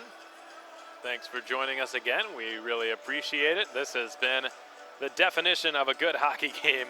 Up and down play, tight play, good checking, good goaltending. Just a couple of goals. But any way you cut it, it's been a hard-fought, grueling contest between two very evenly contested teams, equally built teams, similarly built teams. Styles in the way they play, and pretty similar skill level as well, as has been evidenced by both the scoreboard and the shot clock. 26-23 Wildcats, the total in the shots right now through the first three periods. 1-1 the score right now. And the third period was probably the Wildcats' strongest, I would say, at least in comparison to Topeka, who looked to be a little bit on their heels in that final frame. The Wildcats outshot the RoadRunners by the biggest margin in any period through this game. They doubled them 12-6 in shots, had been trailing them in shots throughout the entire game leading up to the third. Not the case anymore. But that's not the discrepancy that matters. The discrepancy that matters will be a one-goal difference, and it will come either in this overtime period or the next or the one after that. Can never be sure. Part of the beauty of playoff hockey. No set time. It has to end. I suppose you can make the argument for regular season overtime, the 3-on-3, though it typically decides a winner. Doesn't always. Shootouts typically decide a winner within the first 3 or 4 shots, but again, not always. Wildcats fans know as well as anyone that's not always the case. But in the postseason, folks, that's a thing of the past. All that remains now is just good old-fashioned 5-on-5 hockey, even during the game. No more. I mean, there's really no power plays. There have been 3 this entire game. 2 to the Runners, 1 to the Cats, none of which converted. There haven't been any goals scored since late in the first period, sort of late, 12-minute mark. And for the vast majority of this game, it's just been a good old-fashioned 2 very hungry teams going at it. 5-on-5 hockey, and that will be the case in overtime as well. Speaking of overtime, let's walk you through what happened the last time the Wildcats played a playoff game in overtime. As luck would have it, it took place at the Wildcats at the K. Yeager Coliseum, and it just happened to be against the very same Topeka RoadRunners. Well, not the very same, but different team, obviously, different time. But it was against Topeka back on April 9th of 2011. So over 5 years ago. That's the last time the Wildcats went to overtime in the postseason.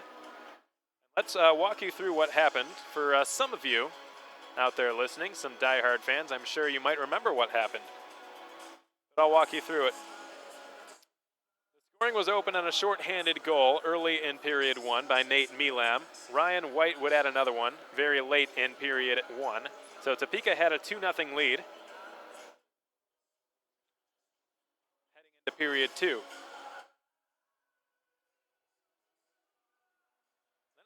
Period. It took the Wildcats a little while to respond. Nearly 3/4 of the second had expired before the Cats finally got their first goal.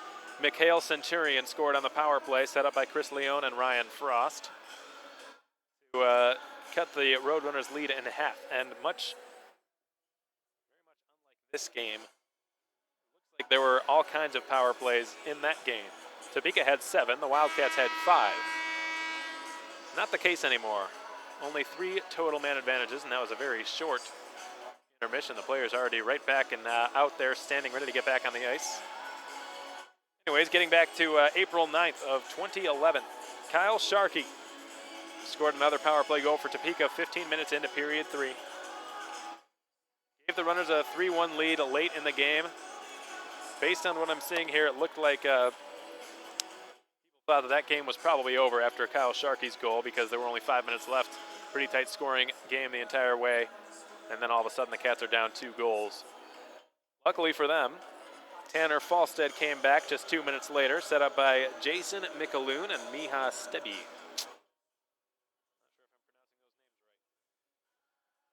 But Falstead would bring the score back to within 1. Still 3 minutes to go. Assuming they pulled their goaltender, the Wildcats rallied from behind with 27 seconds remaining on the clock, and Ryan Frost, who had an assist on the first Wildcats goal, for the game to tie it up at 19:33 of the third period. That was not all that Ryan Frost would do that day. Come overtime, 9 minutes and 9 seconds in, he and Centurion combined for the final goal of Game 4 in the South Division Semi-Finals. Give the Wildcats a 4-3 win and force the Game 5 right back here at the Landon Arena, a game the Wildcats would ultimately lose. But they won in overtime and forced the Game 5, courtesy of much to the efforts of Ryan Frost, who had 2 goals and an assist in that game. The Wildcats would go on to win 4-3, 9 minutes and 9 seconds into overtime. The only other somewhat recent case of an overtime playoff game happening is a lot more similar to the one this one looks like right now. 1-0 was the final score. It happened right here in this building between the Wildcats and the RoadRunners. The Cats would win that game as well. The only 2 games they won in that playoff series both came in overtime against the RoadRunners. Richard Young, set up by Bobby Chapman, 2 minutes and 19 seconds into overtime, scored the only goal of that game. And a lot more penalties in that game. Only 3 in this one. In the last 5 years against Topeka, the Cats are 2-0 in overtime, so that might be encouraging. Let's take a look at 2009. It looks like there was 1 overtime game, which the Wildcats also won, also against Topeka. 2-1 the final in that game. So all time, the Wildcats 3-0 against the Topeka RoadRunners in the postseason. If that settles your nerves a little bit, Wildcats fans, I doubt that it does, because as you all very well know, pardon the cliche, but anything can happen in the playoffs. And this series has been evidence of that. Although I must say it's been the way we kind of expected for the most part. We expected 3 very hard-fought, close games.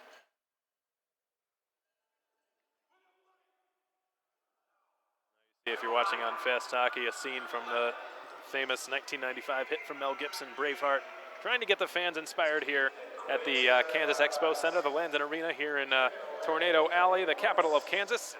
The Wildcats are out on the ice. They are ready. Topeka taking a little bit longer. Still 1 minute and 15 seconds showing on the intermission clock.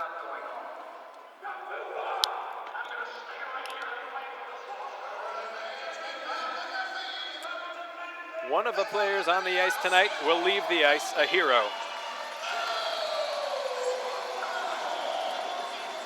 The Wildcats have all their bags packed and ready to go. Everything from the hotel, from the Ramada Inn here in Topeka, everything the Wildcats had when they stayed there last night has been packed and is on the bus and ready to leave back to Wichita Falls. They don't want to have to go back to the hotel and re-unpack everything.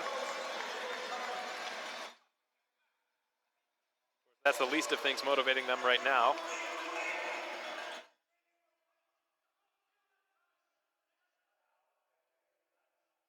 Obviously, they'd rather not have to do that and head back to Wichita Falls, champions, official champions of the South Division, being the only team remaining in the South Division. Whoever emerges from this will be the last South team standing and will represent the South in the state of hockey in a couple of weeks, or a week and a half, in Edina, Minnesota, suburb of Minneapolis, the Braemar Ice Arena, a rink the Edina High School plays in. So many players grew up playing in that rink. So many NHL players right now. But that's beside the point. This game is the point, and it's right underway. Overtime hockey for the Wildcats. Center, Alex Von Coitel, happy to have you joining us here on this Monday night. Don't expect it. Plays the body up on Quinn Presson. John O'Connor giving chase. This will be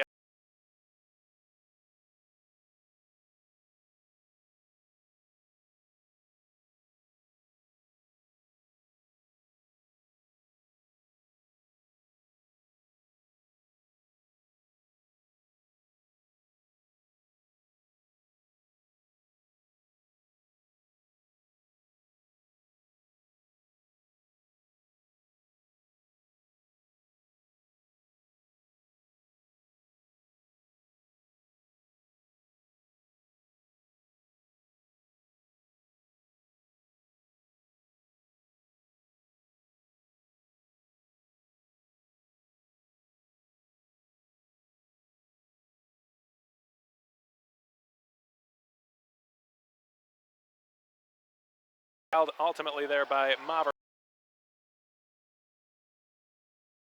The other number 20, Andre Paisan. Bolio gives Jack Nichols a good run in the corner. And eventually, Ryan O'Connor will skate it out of harm's way for Topeka as he floats one wide of the Cats' cage. Noah Gilraith. Nikita Litviak gains the blue line on the right boards. He spins, protects that puck with one hand on his stick. Couldn't get it to Dillinger. It bounces in the air near the point. Litviak couldn't spin it deep. It's intercepted by Marshall Bowery. Couldn't spring Johnny Walker on a rush there. Sean Brennan back in his own zone. Walker waits for it at center near the red line. Here comes Marshall Bowery, and we have an offside whistle blown against Topeka, and they're not happy.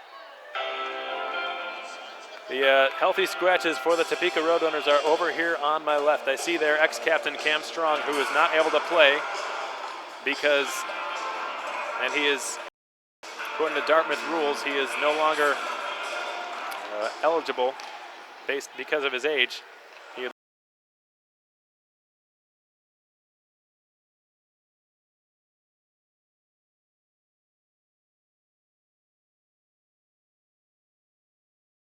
Rather, John O'Connor pinning up.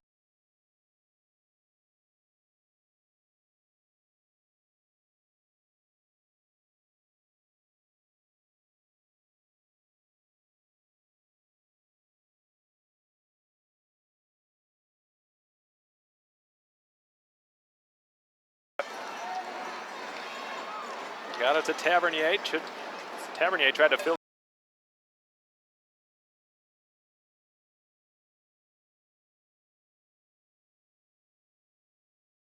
through a couple of Wildcats, one off of Albrecht's skates.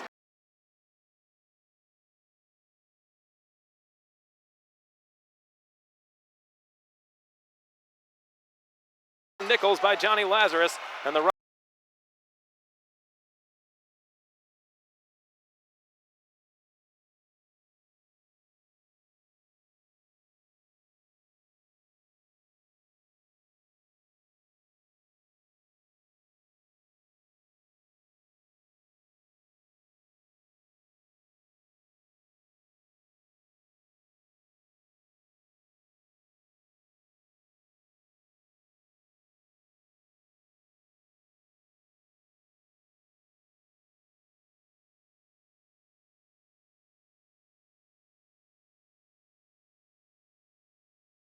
Tech knocks the puck loose off of the stick of Luka. Paisan advanced it between the skates and the stick of Dom Sipus. Baker, former Johnstown Tomahawk, hauled down to the ice. Bolio pursues it. He's going one-on-one. Bolio stops, holds, shoots, goes wide. Picked up now, it's Paisan. He shovels it around the end boards. A couple of fresh Wildcats off the bench. Eric Yeager is one of whom. He's the first to it. Backhands it deep. Overskated by John O'Connor. Paisan threw it across and all the way back into the Wildcat zone. That's a big break for Topeka. They were scrambling. They needed to get a line change and get some bodies off the ice. Their defenseman not able to just yet. John O'Connor gains the red line and gets it deep. Kappelmaster out to get it behind his net. Gilraith. Johnny Walker stole it from him. Back to the right point it goes. It's John O'Connor unloading. It was blocked. That was Jack Nichols, rather. Taken by Walker, who threw it off the post from a sharp angle, the side of the net to be exact. And Rourke Russell will bank it off the glass, and it hobbles over the stick of Jack Nichols and out to center. Dillinger took a run at Nichols. Here comes Topeka. Johnny Walker behind the defense with a backhand shot. Glove save. Rebound cleared by Gilraith. And out to center and down. And that will go for icing. Wow. Did not expect that. Looked like the RoadRunners could have caught that puck had they wanted to, but the referee, or the linesman rather, believing that was an icing against Wichita Falls. So this faceoff stays in the Cats zone with some winded players, and I believe John LaFontaine is using his timeout here, and you can understand why. He's had some guys who were just out of gas, and they just iced the puck. So Coach LaFontaine, the 2016 Coach of the Year, wisely deciding to give those guys a breather. They catch their breath now on the bench and are given some words of wisdom, words of encouragement, what have you. And Topeka's Josh Camrus drawing up a play now on his drawing board. He's going to send some fresh there to try to take advantage of this offensive zone draw against some Cats who were just not able to place.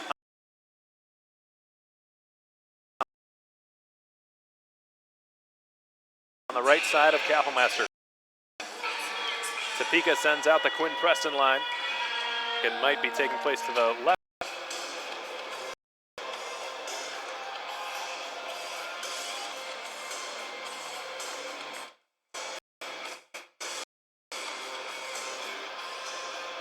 Poikla will take an important draw.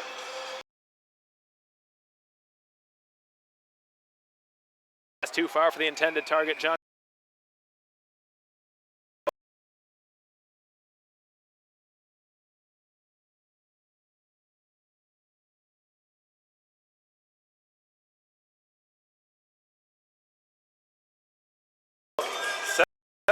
Josh Cameron still has.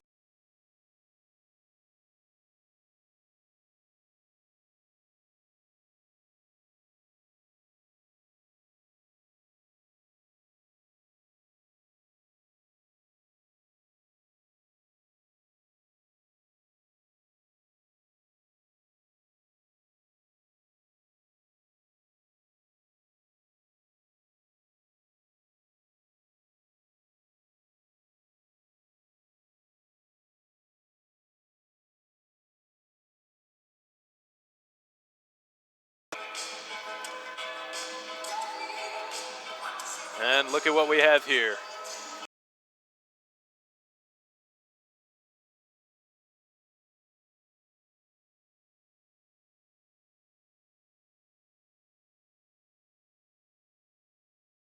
Topeka's head coach, Josh Cameron, using his only timeout. So both coaches now out of timeouts. Both of them waited for their team to ice the puck before calling a timeout. And that's a smart decision, two smart decisions by two very smart coaches. But from this point on, they will not be allowed to do that. You ice the puck, and you're stuck out there, and there's nothing your coach can do to help you. From this point going forward, 1-1 the score, has been since late in the first period. 30-28 the shots in favor of the Cats. Despite this timeout, they will get a chance with an offensive zone draw to the right of Tyler Johnson, who has backstopped his team to a 27 save performance. Committed to the University of Maine. Just a 98, just turned 17 years old, or 18 years old rather, a couple of months ago in February. A few more seconds showing on the clock for this timeout. 11:42 to go in this overtime period.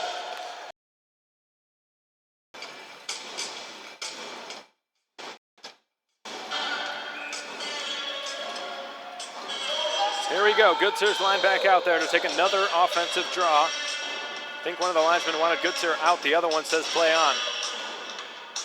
This puck drops. Topeka wins it. Behind his net. He will clear. Off the skate of Sammy Tavernier, who couldn't quite settle it down. Cypus was right in his kitchen there. The sixes converge along the half boards near the sideboards, and the six in black, I should say, won the puck. Cypus, and he cleared it down. Who tried to find Burnett, parked in the slot. Shoots it. Ricochet just wide.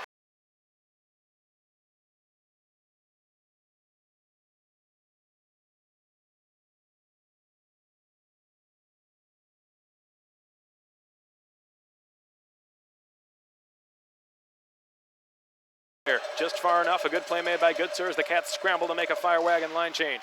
Andrew Hart met by Noah Gilraith at center. Hart Tavernier, who whipped it off a partition, hops over the stick of Lazarus, it down, and dusted off before finding Albrecht with a good lengthy stretch pass. Albrecht in behind, tried to go to his backhand. Good stick there by Johnson. Puck rolls around the boards. Rosa.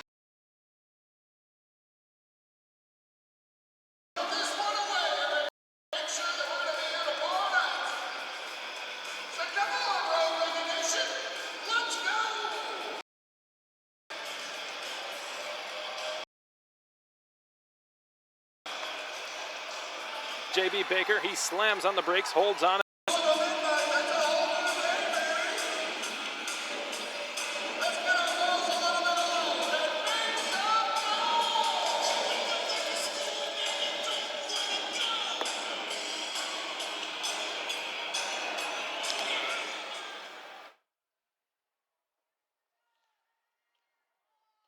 Paisan takes a shove from Lutz, gets it up the boards, but not out.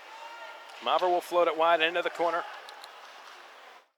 Lutz had it bobbling on him. Goal line shot denied by Kapelmaster's left pad, and he hangs on.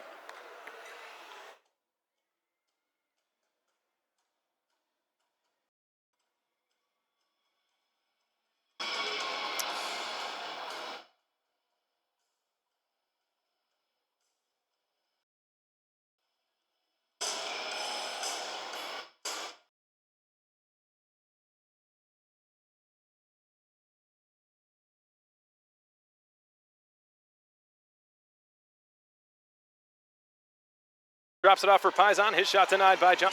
Bolio behind the net. Paisan will swing it out to the left point for Sipus. He's got it there. We'll just go softly off the boards. Pass behind the net from Paisan, intended for Bolio, intercepted. And the puck is slapped back out to center by the runners. J.B. Baker in pursuit of it. Jeff Baum beat him to it. Baker has a blowout. Here come the Cats, hoping to take advantage of the extra ice. Bolio put it in front. Redirected wide by Sipus, I believe. Now it's Litviak spinning. His jersey's held up. Outnumbered 3-1 by Topeka. Marshall Bowery ends up with it and finds Tyler Hayes. Hayes got the puck off of Nikita Litviak. He wheels into the slot. Litviak protects it. Tyler Hayes pushes him off of it. Eric Yeager will drop it back to Baum, who's shot. Waffle boarded by Justin Kapelmaster. By Tyler Johnson. Oof, it's been a night, folks. Jeff Baum. Noah Gilraith, he advanced it. Yeager across the line with Van Wy. Yeager with the shot. Blocker save, and it's loose, and they score! I believe, I'm not sure. And it looked to me like Eric Yeager shot it off of the blocker of Tyler Johnson, and it bounced up and over him and into the back of the net. Stand by, folks. The decision will be made any moment here. The referee tonight convening with his linesmen, Eric Krasnichuk, Addison Brush, and Kyle Bennett, will have to make this decision. They're reviewing it right now as we speak.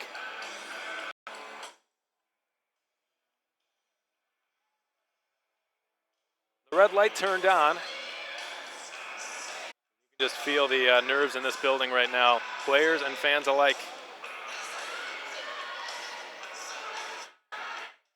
If it crossed the line, then it just barely did. If it stayed out, then it just barely stayed out. We're not sure. We need conclusive evidence to support otherwise.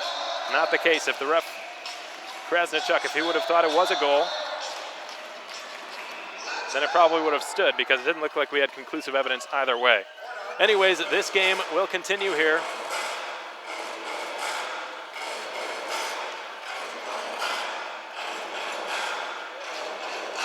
Face off to Johnson's right. Good sir off the tie-up. We'll see what effect that big plot twist has on these players. Dalton finds Ryan Burnett. Has to dive, he keeps it in, gets it deep for Garrett Van Wy. Van Wy harassed by Ryan O'Connor. Van Wy and Burnett spinning every which way with it. Van Wy ends up with it. He's brought down to the ice. Puck sent ahead for Dom Lutz. Lutz now through center for J.B. Baker. Crosses the Wildcats line down the right side. Baker with a shot, stick save Kapelmaster. And it's just hanging out there at the side of the net. Kapelmaster's going to hang on to it and cover it up.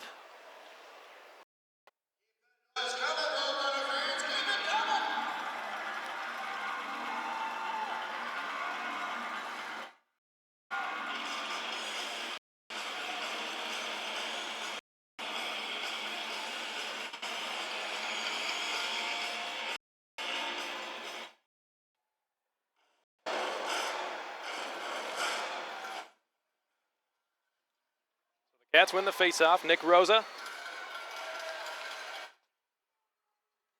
Safely off the glass. Lazarus pursues it. Crosses into the slot and shovels a backhand shot wide of the goal. It's loose. Slammed at by Lazarus. Eventually picked up by Rosa, who turned it across. Lazarus with the shot from a very tough angle. Didn't get much on it. He will give it back to the point for Baum. Baum at the right point. Lazarus, half boards, takes the shot. Glove save Johnson. Another pretty strong save on his fellow New Yorker, Johnny Lazarus.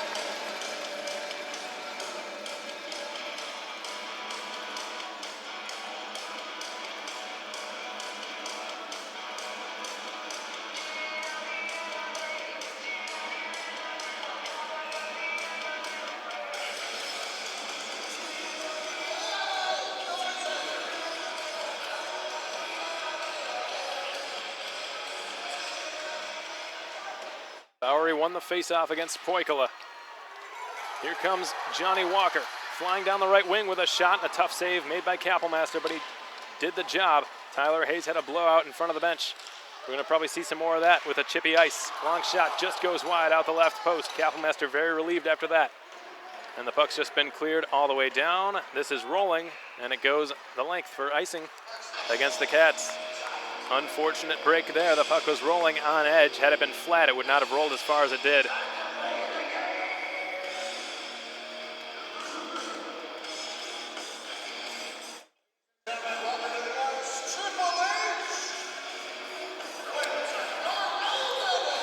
Face off to Kappelmaster's right. Poikila against Maver. Poikila wins it cleanly. Paisan off the glass, too high for Bolio to keep it. Paisan sends it ahead. Here comes Bolio, and Paisan's the trailer going to the net. Bolio puts on the brakes. He waits for some help in the form of some fresh players off the bench. Bolio will backhand it deep. A little bit too far for Paisan. Thought he was interfered with by Luca Maver. No penalty. Eric Yeager did well to hug the boards and keep the puck alive, at least temporarily here. They battle for it near the corner, the far corner. Dillinger, the referee, right in the midst of things down there. Puck battle continues to go on. Looks like the runners end up with it. J.B. Baker, met by Gilreath again. Anytime Baker's tried to enter the attacking zone, Gilreath has just met him right at the blue line. Ryan O'Connor's a bit gassed. He's still out there. Dillinger beats him to the puck cleanly. Litviak has it and spins away from Luka Maver. Litviak looks, he slides it back to the left point. Russell unloads, shoots, and Ryan O'Connor just got his glove on that, and it bounced over the net and out of play. 2:49 to go in this first overtime period here at the Kansas Expo Center. Not sure if all of you were part of the controversial no-goal call that was just made. I know it was right in the middle of some issues we were having on YouTube. For those of you who missed it, it looked like a goal from Eric Yeager.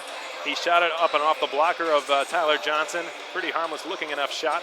Johnson made the stop and it fluttered over him and off his back, and what some believe to be in the back of the net, others believe kept out. But we'll never know for sure.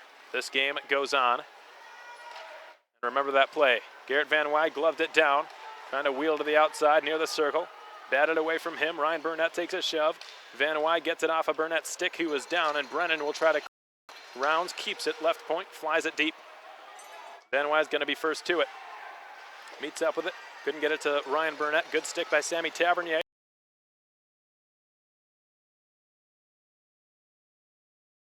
He's up down there. Looks like Topeka's just iced the puck. No. Quinn Preston with some good speed outraced Michael Rounds to possession. Play continues. Jacob Dalton shovels it to the left side for Garrett Van Wy. Here comes Adam Goodsir, joined by Ryan Burnett across the line with a good pass for him. Burnett with a shot that went off O'Connor's stick and out of play. 2 minutes to go in this first overtime frame. Shots are even at 35 apiece. Goals are even at 1 apiece. How about these goaltenders tonight? Justin Kappelmaster, Tyler Johnson, each 34 of 35. What a game.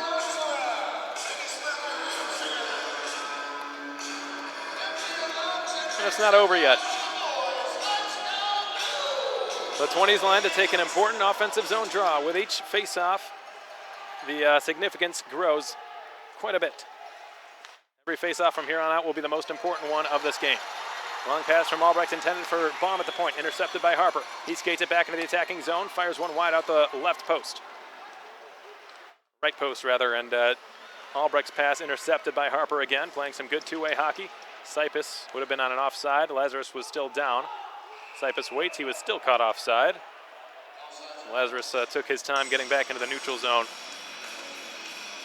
Minute and a half to go in this first overtime.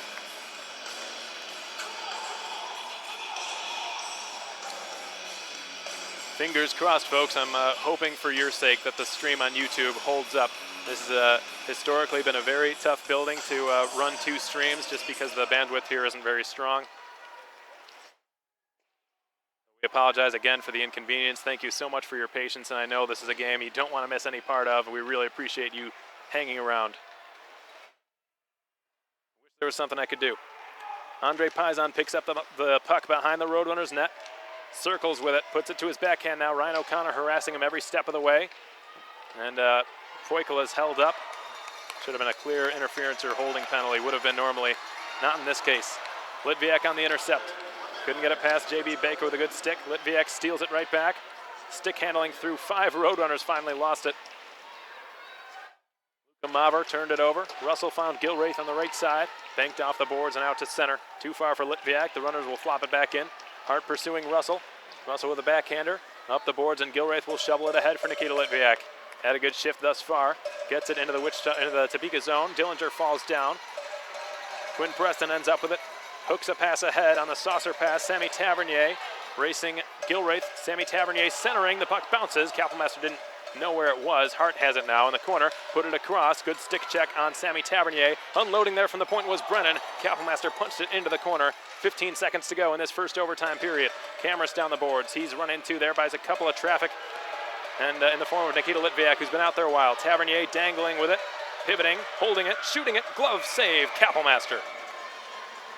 What a ripper from Sammy Tavernier, and Sean Brennan, though not showing it, I don't think he's too happy with him. He wanted to unload a one-timer from straight away, and we've seen it on several cases. When Sammy Tavernier gets the puck, he sort of gets tunnel vision. He's almost never looking to pass because of his shooting ability. He wants to shoot it. Kapellmeister read it like a book and gloved it. 4 seconds to go. The runners have time for one last shot here before this first overtime frame comes to an end, and without any shortage of controversy.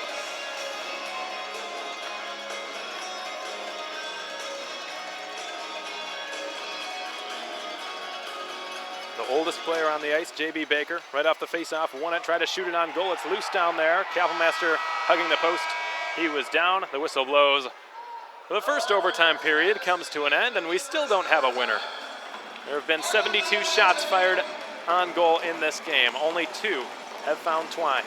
The goaltenders combined have stopped 70 of 72 shots on goal. Although one, some might say, was a goal that went uncalled.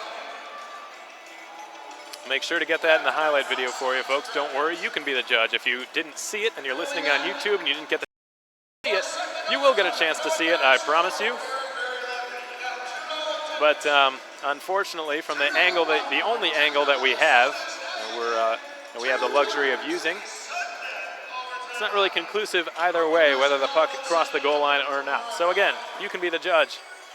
We'll see what happens in this game, but either way, remember that no goal. Eric Yeager thought it was in. Garrett Van Wy thought it was in. Even the goal judge thought it was in. But the only person whose opinion mattered, the referee, Eric Krasnichuk, did not think it had gone in. So we go to our second overtime, double overtime here in Topeka, Kansas, and how else would you want this game to end? I know a lot of you are tuning in. It's a work night. It's a Monday night. It's already 10:30. And for those of you staying with us, really would like to express our gratitude. We know it's a late night. We know you've probably got work tomorrow. Thank you so much, guys. We appreciate your continued support that you give the Wildcats. And we apologize for the problems and the stoppages on YouTube. We're trying to limit those as much as we can. Unfortunately, for the most part, it's out of our control.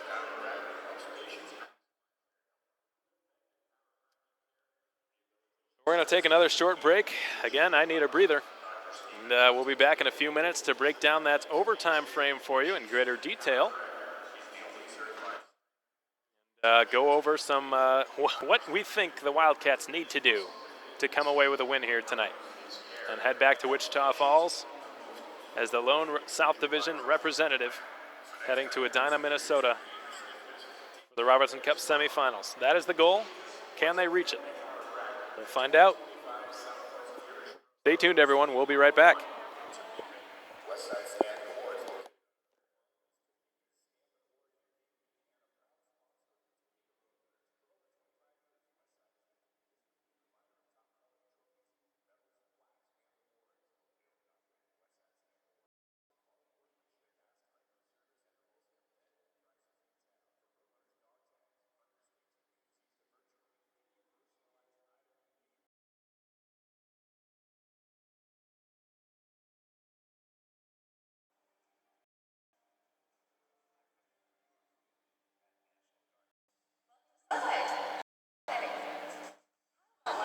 delicious fruit and sandwiches. Your choice of roasted turkey breast. Sauerkraut and Swiss cheese. Drizzle on your Thousand Island dressing and toast it to perfection on your choice of freshly baked bread. Corned beef Reuben and the turkey Reuben. Your lots and try one today.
Von Coyle with you tonight, hoping you're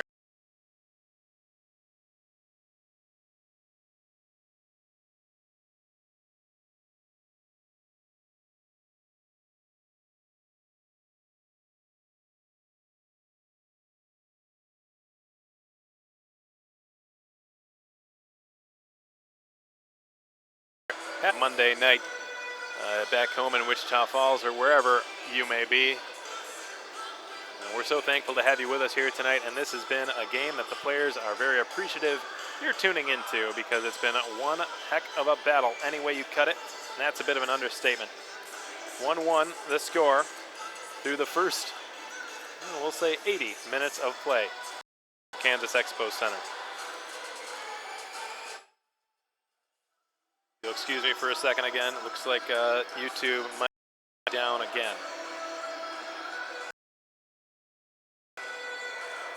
Can never quite tell. Stream has stopped working. The other minute it says it's fine. And frankly, it's getting a little bit ridiculous. It's pretty absurd.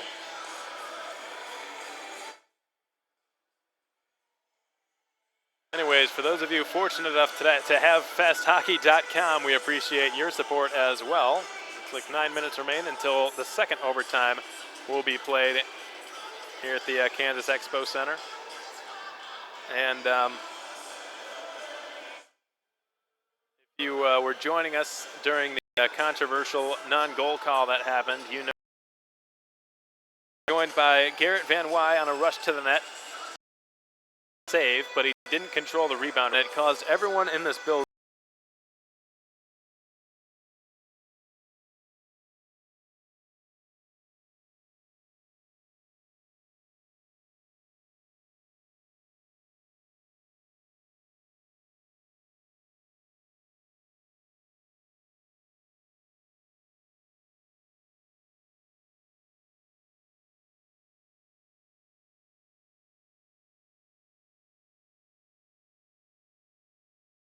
the call with the goal judge.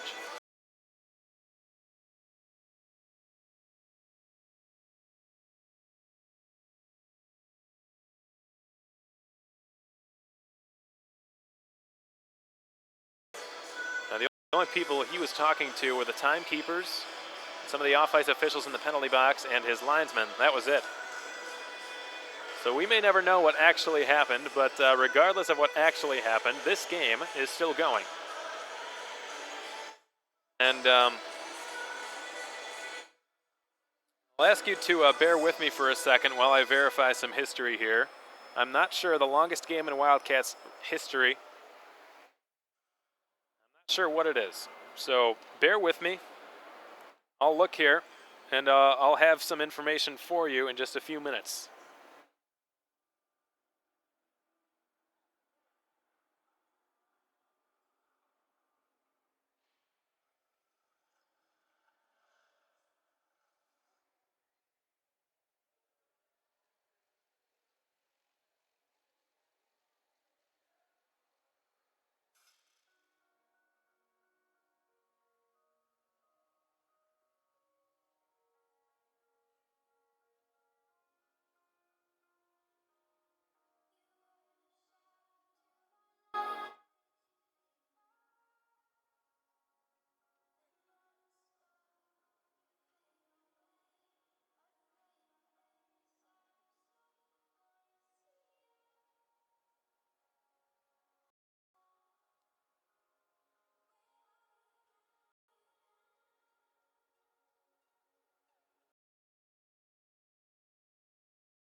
All right, folks, after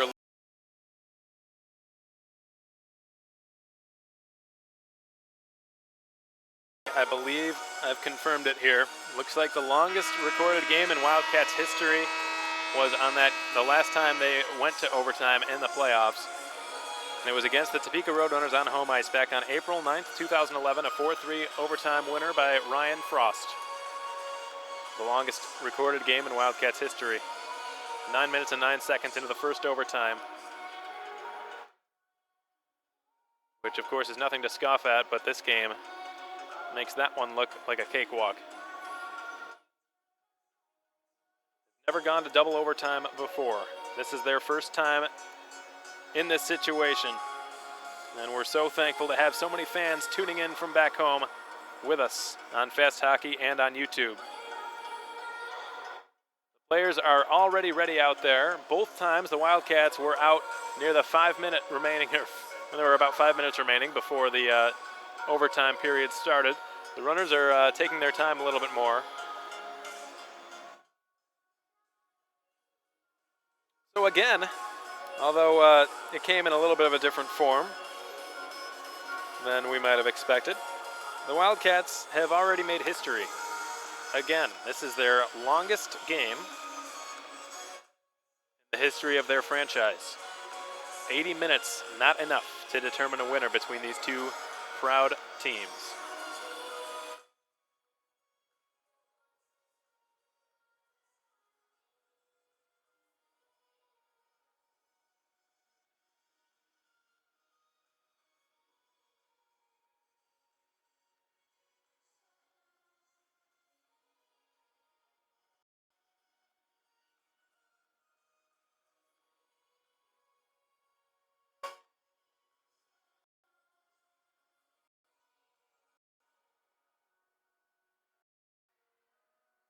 The buzzer buzzing 3 times.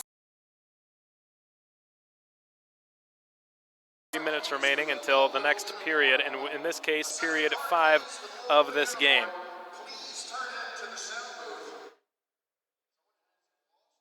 A lot of folks, it looks like, have left the building. You can understand, 10:30, nearly 11 o'clock on a work night.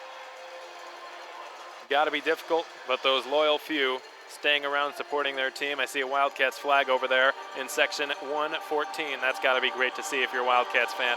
That is the Albertsons over there waving the Wildcats flag.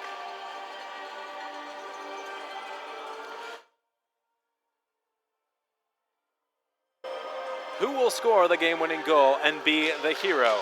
Whoever does, make no mistake, will be a hero for quite a while.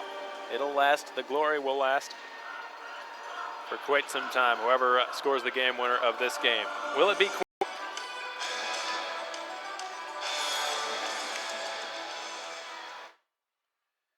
chance for Cameras? He unloads, and it was blocked by Ryan Burnett. Down the wall it goes. Burnett with a chance to clear. He lifted over the stick there of Jeff Mikowski. Brennan's got it. Thrown into the neutral zone. Marcus Russell had a blowout. I think Baum took his skates out from under him. No penalty. I don't think there will be one for the rest of this game. Mikowski jabs it back up the wall. Hiko Saka turned it away to the other number 9, Garrett Van Wy. Mikowski again pivots with it. Brought down along the half boards by Jeff Baum. Tyler Hayes fakes the initial shot, takes it down the boards and looks. Has to spin away from a couple of Cats, one of whom was Goodsir. Long shot, John O'Connor, save, rebound, backhand shot, sent through the blue paint. Now Dom Sipus will skate it back down the right wing. He was a bit short of the red line, and an icing call will be made, and the Cats in the midst of a line change. John LaFontaine not happy with the icing call against his team. And the Wildcats will have to send that original group back out on the ice after icing the puck.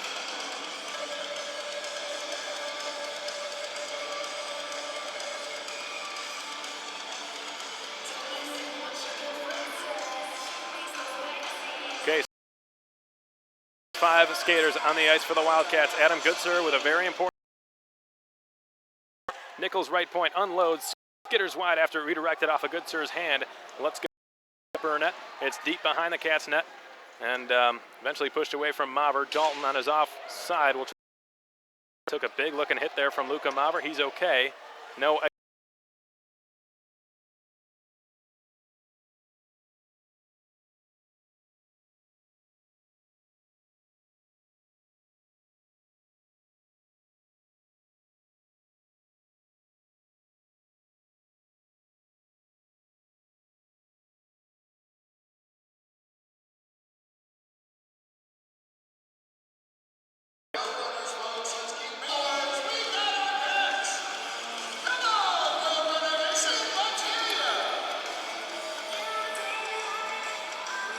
At this point, I can only hope the audio stream on YouTube is functioning properly, folks. I truly sympathize with you if you're having problems. Russell keeps it at the left point, walks in and takes the shot. It was blocked. Albrecht puts it in front. A shot from Rosa denied by a diving Johnson, and the puck's cleared down the ice, and Andrew Hart will collect it in the neutral zone. He waits with it, tries to drop it for Tavernier, the trailer, and it's knocked away from him by Rosa. Tavernier gets it back, skates into the slot. Hart fans on the one-time drive, swing and a miss for him. Now Quinn Preston right side, back to Brennan at the point. He unloads, blocked by the maze of players out in front. I think Nick Rosa was the one who ultimately did the honors. And now spinning with it is Andrew Hart. Had probably the best chance of this overtime period earlier. Brennan gave it across, found an opening for Hayes. Hayes on his backhand will shovel it deep behind the Cats net. Preston pursuing it. Rourke Russell's exhausted, takes a tumble there. Preston shoved him down to the ice. Quinn Preston will leave it for Sammy Tavernier. Along the half wall, shot it just wide out the left post, the far post. John O'Connor pinches, gets it deep. Players on both sides exhausted right now. Fortunately for the Wildcats, the bench in this period is adjacent to their defensive zone, so they'll be able to make a relatively easy line change here. 5 fresh bodies on the ice for the Wildcats, relatively fresh. You know how tired they are. Austin Albrecht down the left wing. Poikla's the trailer. Bolio, rather, not Albrecht. He drops it for Poikla. Goes around the end boards with it. Sipus has it. Down low for Paisan. Cycles it deep. Poikla gave a nice backhand pass for Bolio, who shot one well wide out the near post. Bounces out and over the stick of Sipus and all the way back down. 15:20 to go in period 5. 1-1 your score. 39-35 the shots in favor of Topeka. Game 3 of the South Division Finals. And the Wildcats have just sent it the length, no icing. Nichols turned it over. Yeager has it, threw it across. Fanning on the one-timer was Dillinger, and it's picked up by Johnny Walker. The runners have some numbers going back into the attacking zone. Harper holds the line, Walker pulls up, shoots, and it goes just wide out the far post as Nichols pinches. Unfortunately for him, he didn't have to pay for that. The Wildcats couldn't get it past him or they would have been gone on a 2-on-0. And Jeff Baum resets behind his net. At Jeff Baum, he advances the puck, trying to get it to Litviak. Brennan was all over him. Lutz softly back over the Cats line. Rounds played it too far for Ryan Burnett. Here's Sean Brennan again. Neutral zone boards, Litviak skitters it ahead. Sean Brennan tries to clear it.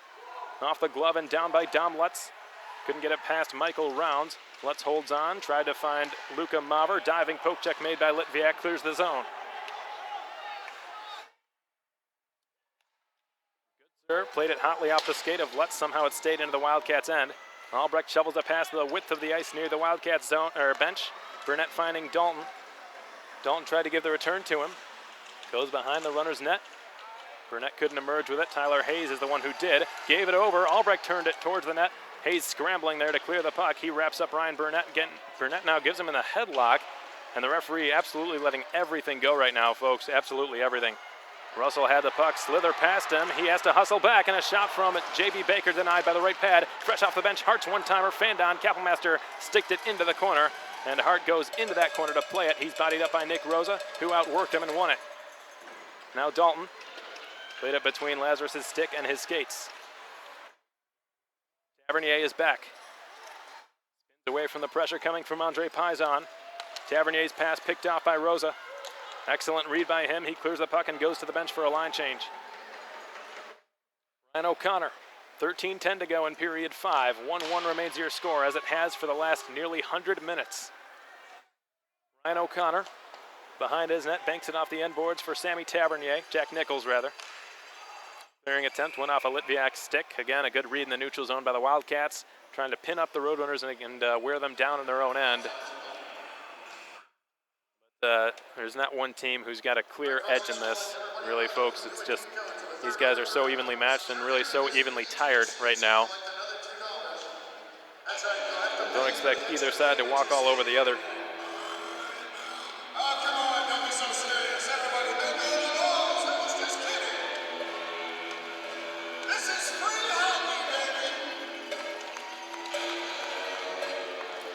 You think the fans here got their money's worth?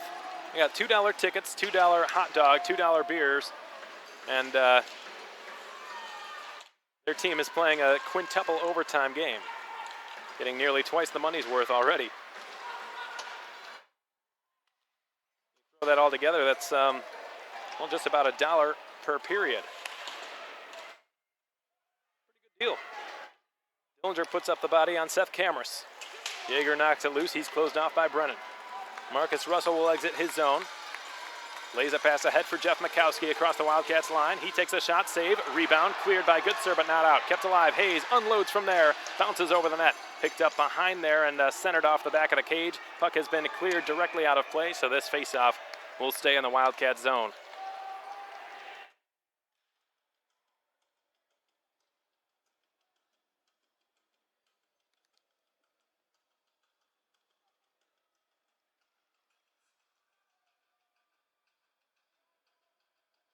Fans here getting restless.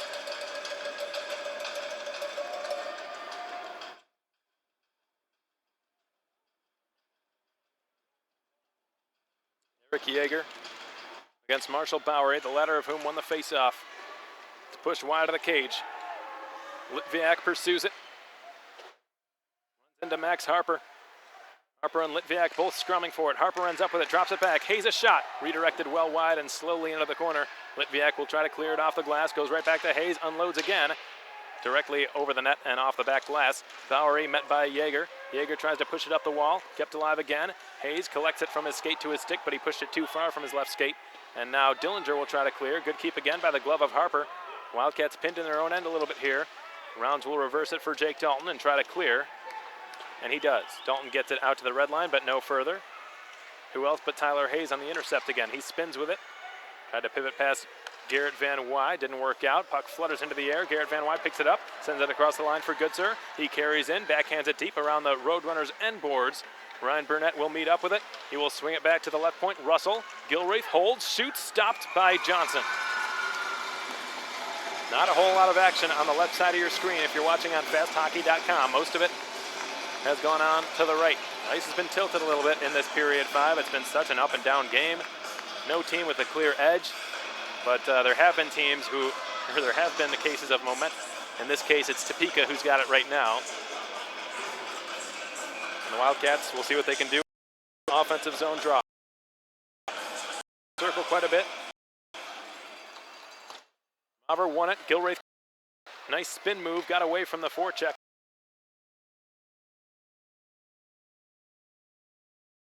Track it down. He's going to be beaten to it. The runners end up with it in the neutral zone. Cats try to catch the runners, and on this counterattack here, Garrett Van Wy couldn't leave it out for Goodsir. Floats one across the ice to the right point. Lazarus is there, fresh off the bench. His line mates from the 20s line out now joining him.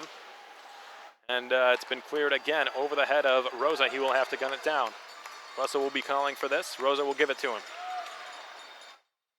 Backhands it ahead, met by Brennan. There is Albrecht. Brennan advances it for Topeka. Not far enough for icing, says the linesman. Jeff Baum, the lone Texas native on this Wildcats team, gets it ahead for Austin Albrecht.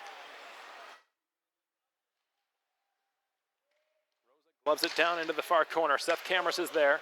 Met by Albrecht. Cameras got it past him. Sean Brennan wraps it around the wall, kept alive by Baum, who floats one towards the net, punched aside by Johnson. 10 minutes exactly showing on the clock. We're halfway through period 5, still without a winner. Rosa couldn't throw it in front of the net. He was trying to get it, I think, to Austin Bolio, but perhaps nobody in particular. Now here comes Topeka. Backhand shot by Hart, steered aside by Nick Rosa out of danger, and he will clear it off the boards for Albrecht, who gets it out to center. Past the red line. Topeka in control now. Andrew Hart loses it. Dom Sipus on the intercept will shoot from about 80 feet or so, and he missed the net. Tyler Hayes. I guess he has led both teams in ice time tonight. Hayes with an errant outlet pass. Bolio trying to harass him now, and eventually Hayes recovers and clears it. That would have been disastrous had it cost Topeka there. The way that no goal was called, you don't want to end your season on a play like that either. Max Harper lost it to Poikala. He's been all over the ice tonight with an assist and great defensive pressure all over the ice. Offensively and defensively, he's been one of the Wildcats' best. Long shot, tipped, blocked, second chance, stopped by Kappelmaster. What a save. Going from his left to his right, wasn't sure where that puck was going to end up being shot from, and he made a great stop as Dillinger takes a shot, and an easy stick save is made by Tyler Johnson. Dillinger's met by O'Connor, John O'Connor. Now Marshall Bowery collects it, cleared it the width, and it's Johnny Walker rolling on him. Went too far for him to corral it. Yeager doubling back into his own zone, deep behind his net now. Bowery centers across for Johnny Walker. He was unsuspecting there, and the puck just missed his stick. Litviak clears it.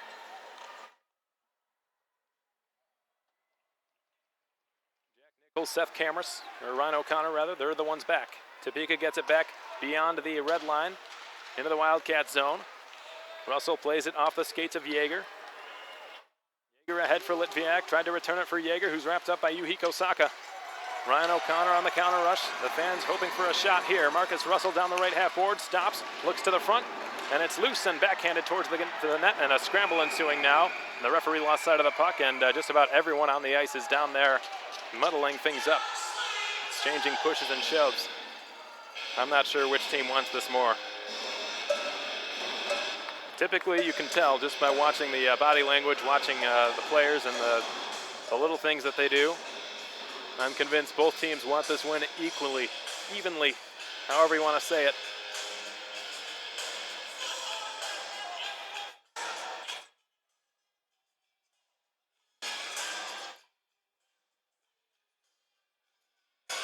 We haven't had a power play since the third period. This faceoff will take place to the left of Kappelmaster, and Goodsir won it cleanly. Burnett got Johnny Walker to fall down, or J.B. Baker rather. And the Brighton, Michigan native will skate it down the left side, puts it on his backhand, dips the shoulder, and one-hands it on goal, and Johnson easily knocked it aside. Van Wy turns it towards the crease. Another stick save by Johnson. Goodsir will pick it up along the half wall. He will shovel it deep. Van Wy is there behind the RoadRunners net. Pestered by Seth Cameras, hoping he's not playing in his last North American Hockey League game. If his team loses tonight, it will be the last one. Sean Brennan with a long shot and a stick save by Kappelmaster. Luca Maver picks up the loose change. Bodied off it by Dom Sipus. Maver gets it right back. Trying to curl it behind the Cats' net. Baum got the puck, rattled it around the corner wall. Now the 27s converge, or Lazarus rather, and J.B. Baker converge. Wildcats end up winning it, dumping it on goal. Johnson with another save here as the runners will dump it in. Kappelmaster works it out to Austin Albrecht. He will try to pivot it out to the neutral zone, and he does. Tyler Hayes for John O'Connor.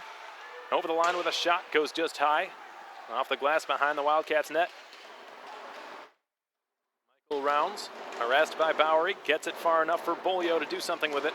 He flutters it up to the point. Good keep by Nichols, swatted away from him by Nick Rosa. Preston beats Rosa out to the puck and backhands it beyond his reach. Austin Bolio will hook the puck into the opposite corner, the left corner. It's Tyler Hayes. Niagara University commit. He will fly the puck in on goal. Kapellmeister gloves it, decides not to play it. So a face-off will take place in the Wildcats' end. How much more of this can you take? If you're a fan, I imagine you're on the edge of your seat right now. I've been standing this entire game, really.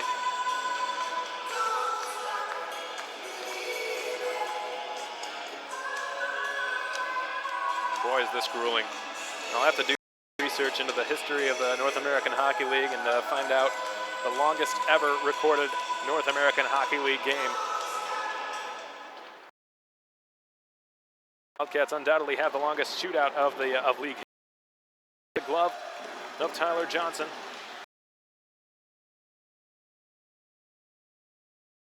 He's outnumbered 2-1.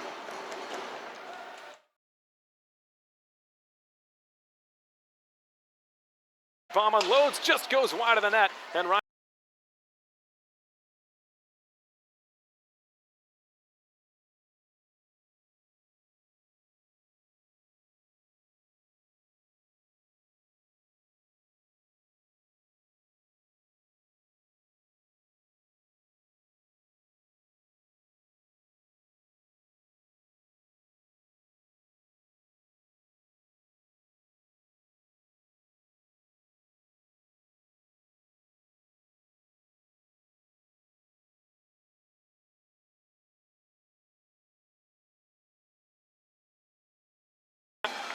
and eliminated the team which eliminated them just over a year ago. The skate is on the other foot. The tables have been turned. The Wildcats will be the team advancing. And now one of the great traditions of this sport, the handshake line to take place at center ice. We'll be right back.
What a game. 5 periods of hockey is what it took for this series to be decided, for this game to just be decided. Though it only took 3 games, folks, and though it was a sweep for the Wildcats, it felt a lot longer than that. Austin Albrecht and some of the other players saluting those few who made the trip out to Topeka. The Good Sirs, the Albertsons. Wildcats co-owner Roy DeVault is here in the building. He's over there as well. Several other fortunate few. Roger Burnett and the Burnett family is here. Josh Nelson's parents are here. The Wildcats assistant coach, his parents here. The fortunate few who made the journey are seeing the rewards of their labor right now. What a moment for the Wildcats, and this is the most, I've never seen this many players convene and bow their heads to give thanks.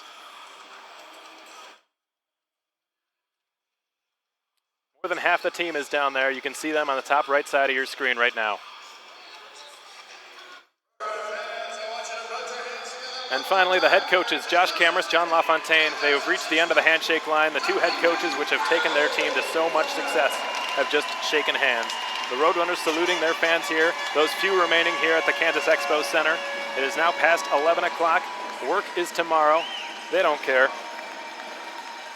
And they're sending their team off on what they know will be their last game played in this building until at least September.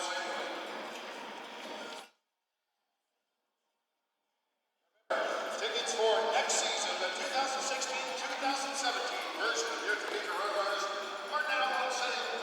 Call 785-286-HUCK. To those of you on listening on YouTube tonight, I sincerely apologize, and I wish there was some control I had over the matter. I did not. Apparently, from what the feedback I've gotten, it was cutting in and out really throughout the entire overtime. I apologize for that, but the Wi-Fi has never been strong in this building. Tonight was no exception. And I know you, those of you listening, you missed a very important and emotional and historic goal scored by Andre Pizon. Again, we do recommend fast hockey, but the fact that YouTube was not available, that's completely unacceptable, and I'll be sure to have a word with the Topeka RoadRunners broadcaster Arch Ecker and see if there's something we can't do to address this problem going forward. So that is it. That seals the deal. There will no longer be hockey in Wichita Falls this season. From this point on, all Wildcats games will be played at the Braemar Ice Arena in Edina, Minnesota. The state of hockey. That is where games 1 through 4 of the Robertson Cup Semi-Finals and Finals will be. Well, 1 through 3. The first series will be a best of 3 against presumably the number 3 seed, barring a comeback from the Minnesota Wilderness. As of right now, all the number 1 seeds lead their opponents 2-0. The number 1 seeds have the number on the number 3 seeds, if that makes any sense. Thank you. Pleasure working with you. Appreciate it. Thank you. If all holds up and all goes as is expected to, then the Wildcats will meet Parker Mismash and the Bismarck Bobcats, the former Wildcat Parker Mismash. That will be the Wildcats' first opponent in the Robertson Cup Semi-Finals. But we don't want to get too far ahead of ourselves. We know a lot of players and fans will probably be watching some of the Fairbanks games, some of the Bismarck games, and perhaps even some of the Aston-Johnstown games. We can't be sure. The only thing we're sure will not happen is that the Wildcats end up playing the Fairbanks Ice Dogs in the first round if they do advance, because the Fairbanks Ice Dogs are the number 1 seed, the Cats the number 2 seed. It is impossible that they meet one another until the Robertson Cup final match, if it comes to that. Otherwise, it will, in all likelihood right now, the way it looks is that it will be Bismarck, but we don't want to get too far ahead of ourselves. We do not know. We'll be sure to keep you posted as to who our first opponent will be in the Robertson Cup Semi-Finals. Again, those games will take place between May 12th and May 14th in Edina, Minnesota. I'll be bringing you coverage of those games every night, presumably from 7 p.m. I haven't got confirmation on the time yet, but that is what we assume will be the case. And don't worry, folks, the Wi-Fi up in that rink will be a lot stronger. At least we hope. Hopefully we can get an Ethernet wire as well. In the meantime, we're going to wrap this puppy up. It was a long night, a 5-period game that came to an end emotionally for both sides, heartbreakingly for one side, and jubilantly for the other. The Wildcats have made history again. They will advance to the Robertson Cup Semi-Finals in Edina, Minnesota to play a best-of-3 series. And if they win that series, they will compete in a 1-game do-or-die for the Robertson Cup on May 15th. That's all we have for you tonight, folks. I want to thank each and every one of you who took the time, several hours out of your Monday night to tune in what was the longest playoff game, the longest game in Wildcats history tonight. The goal was scored by Andre Pizon at 14:15 of period 5. That is 94 minutes and 15 seconds of hockey before the game was decided.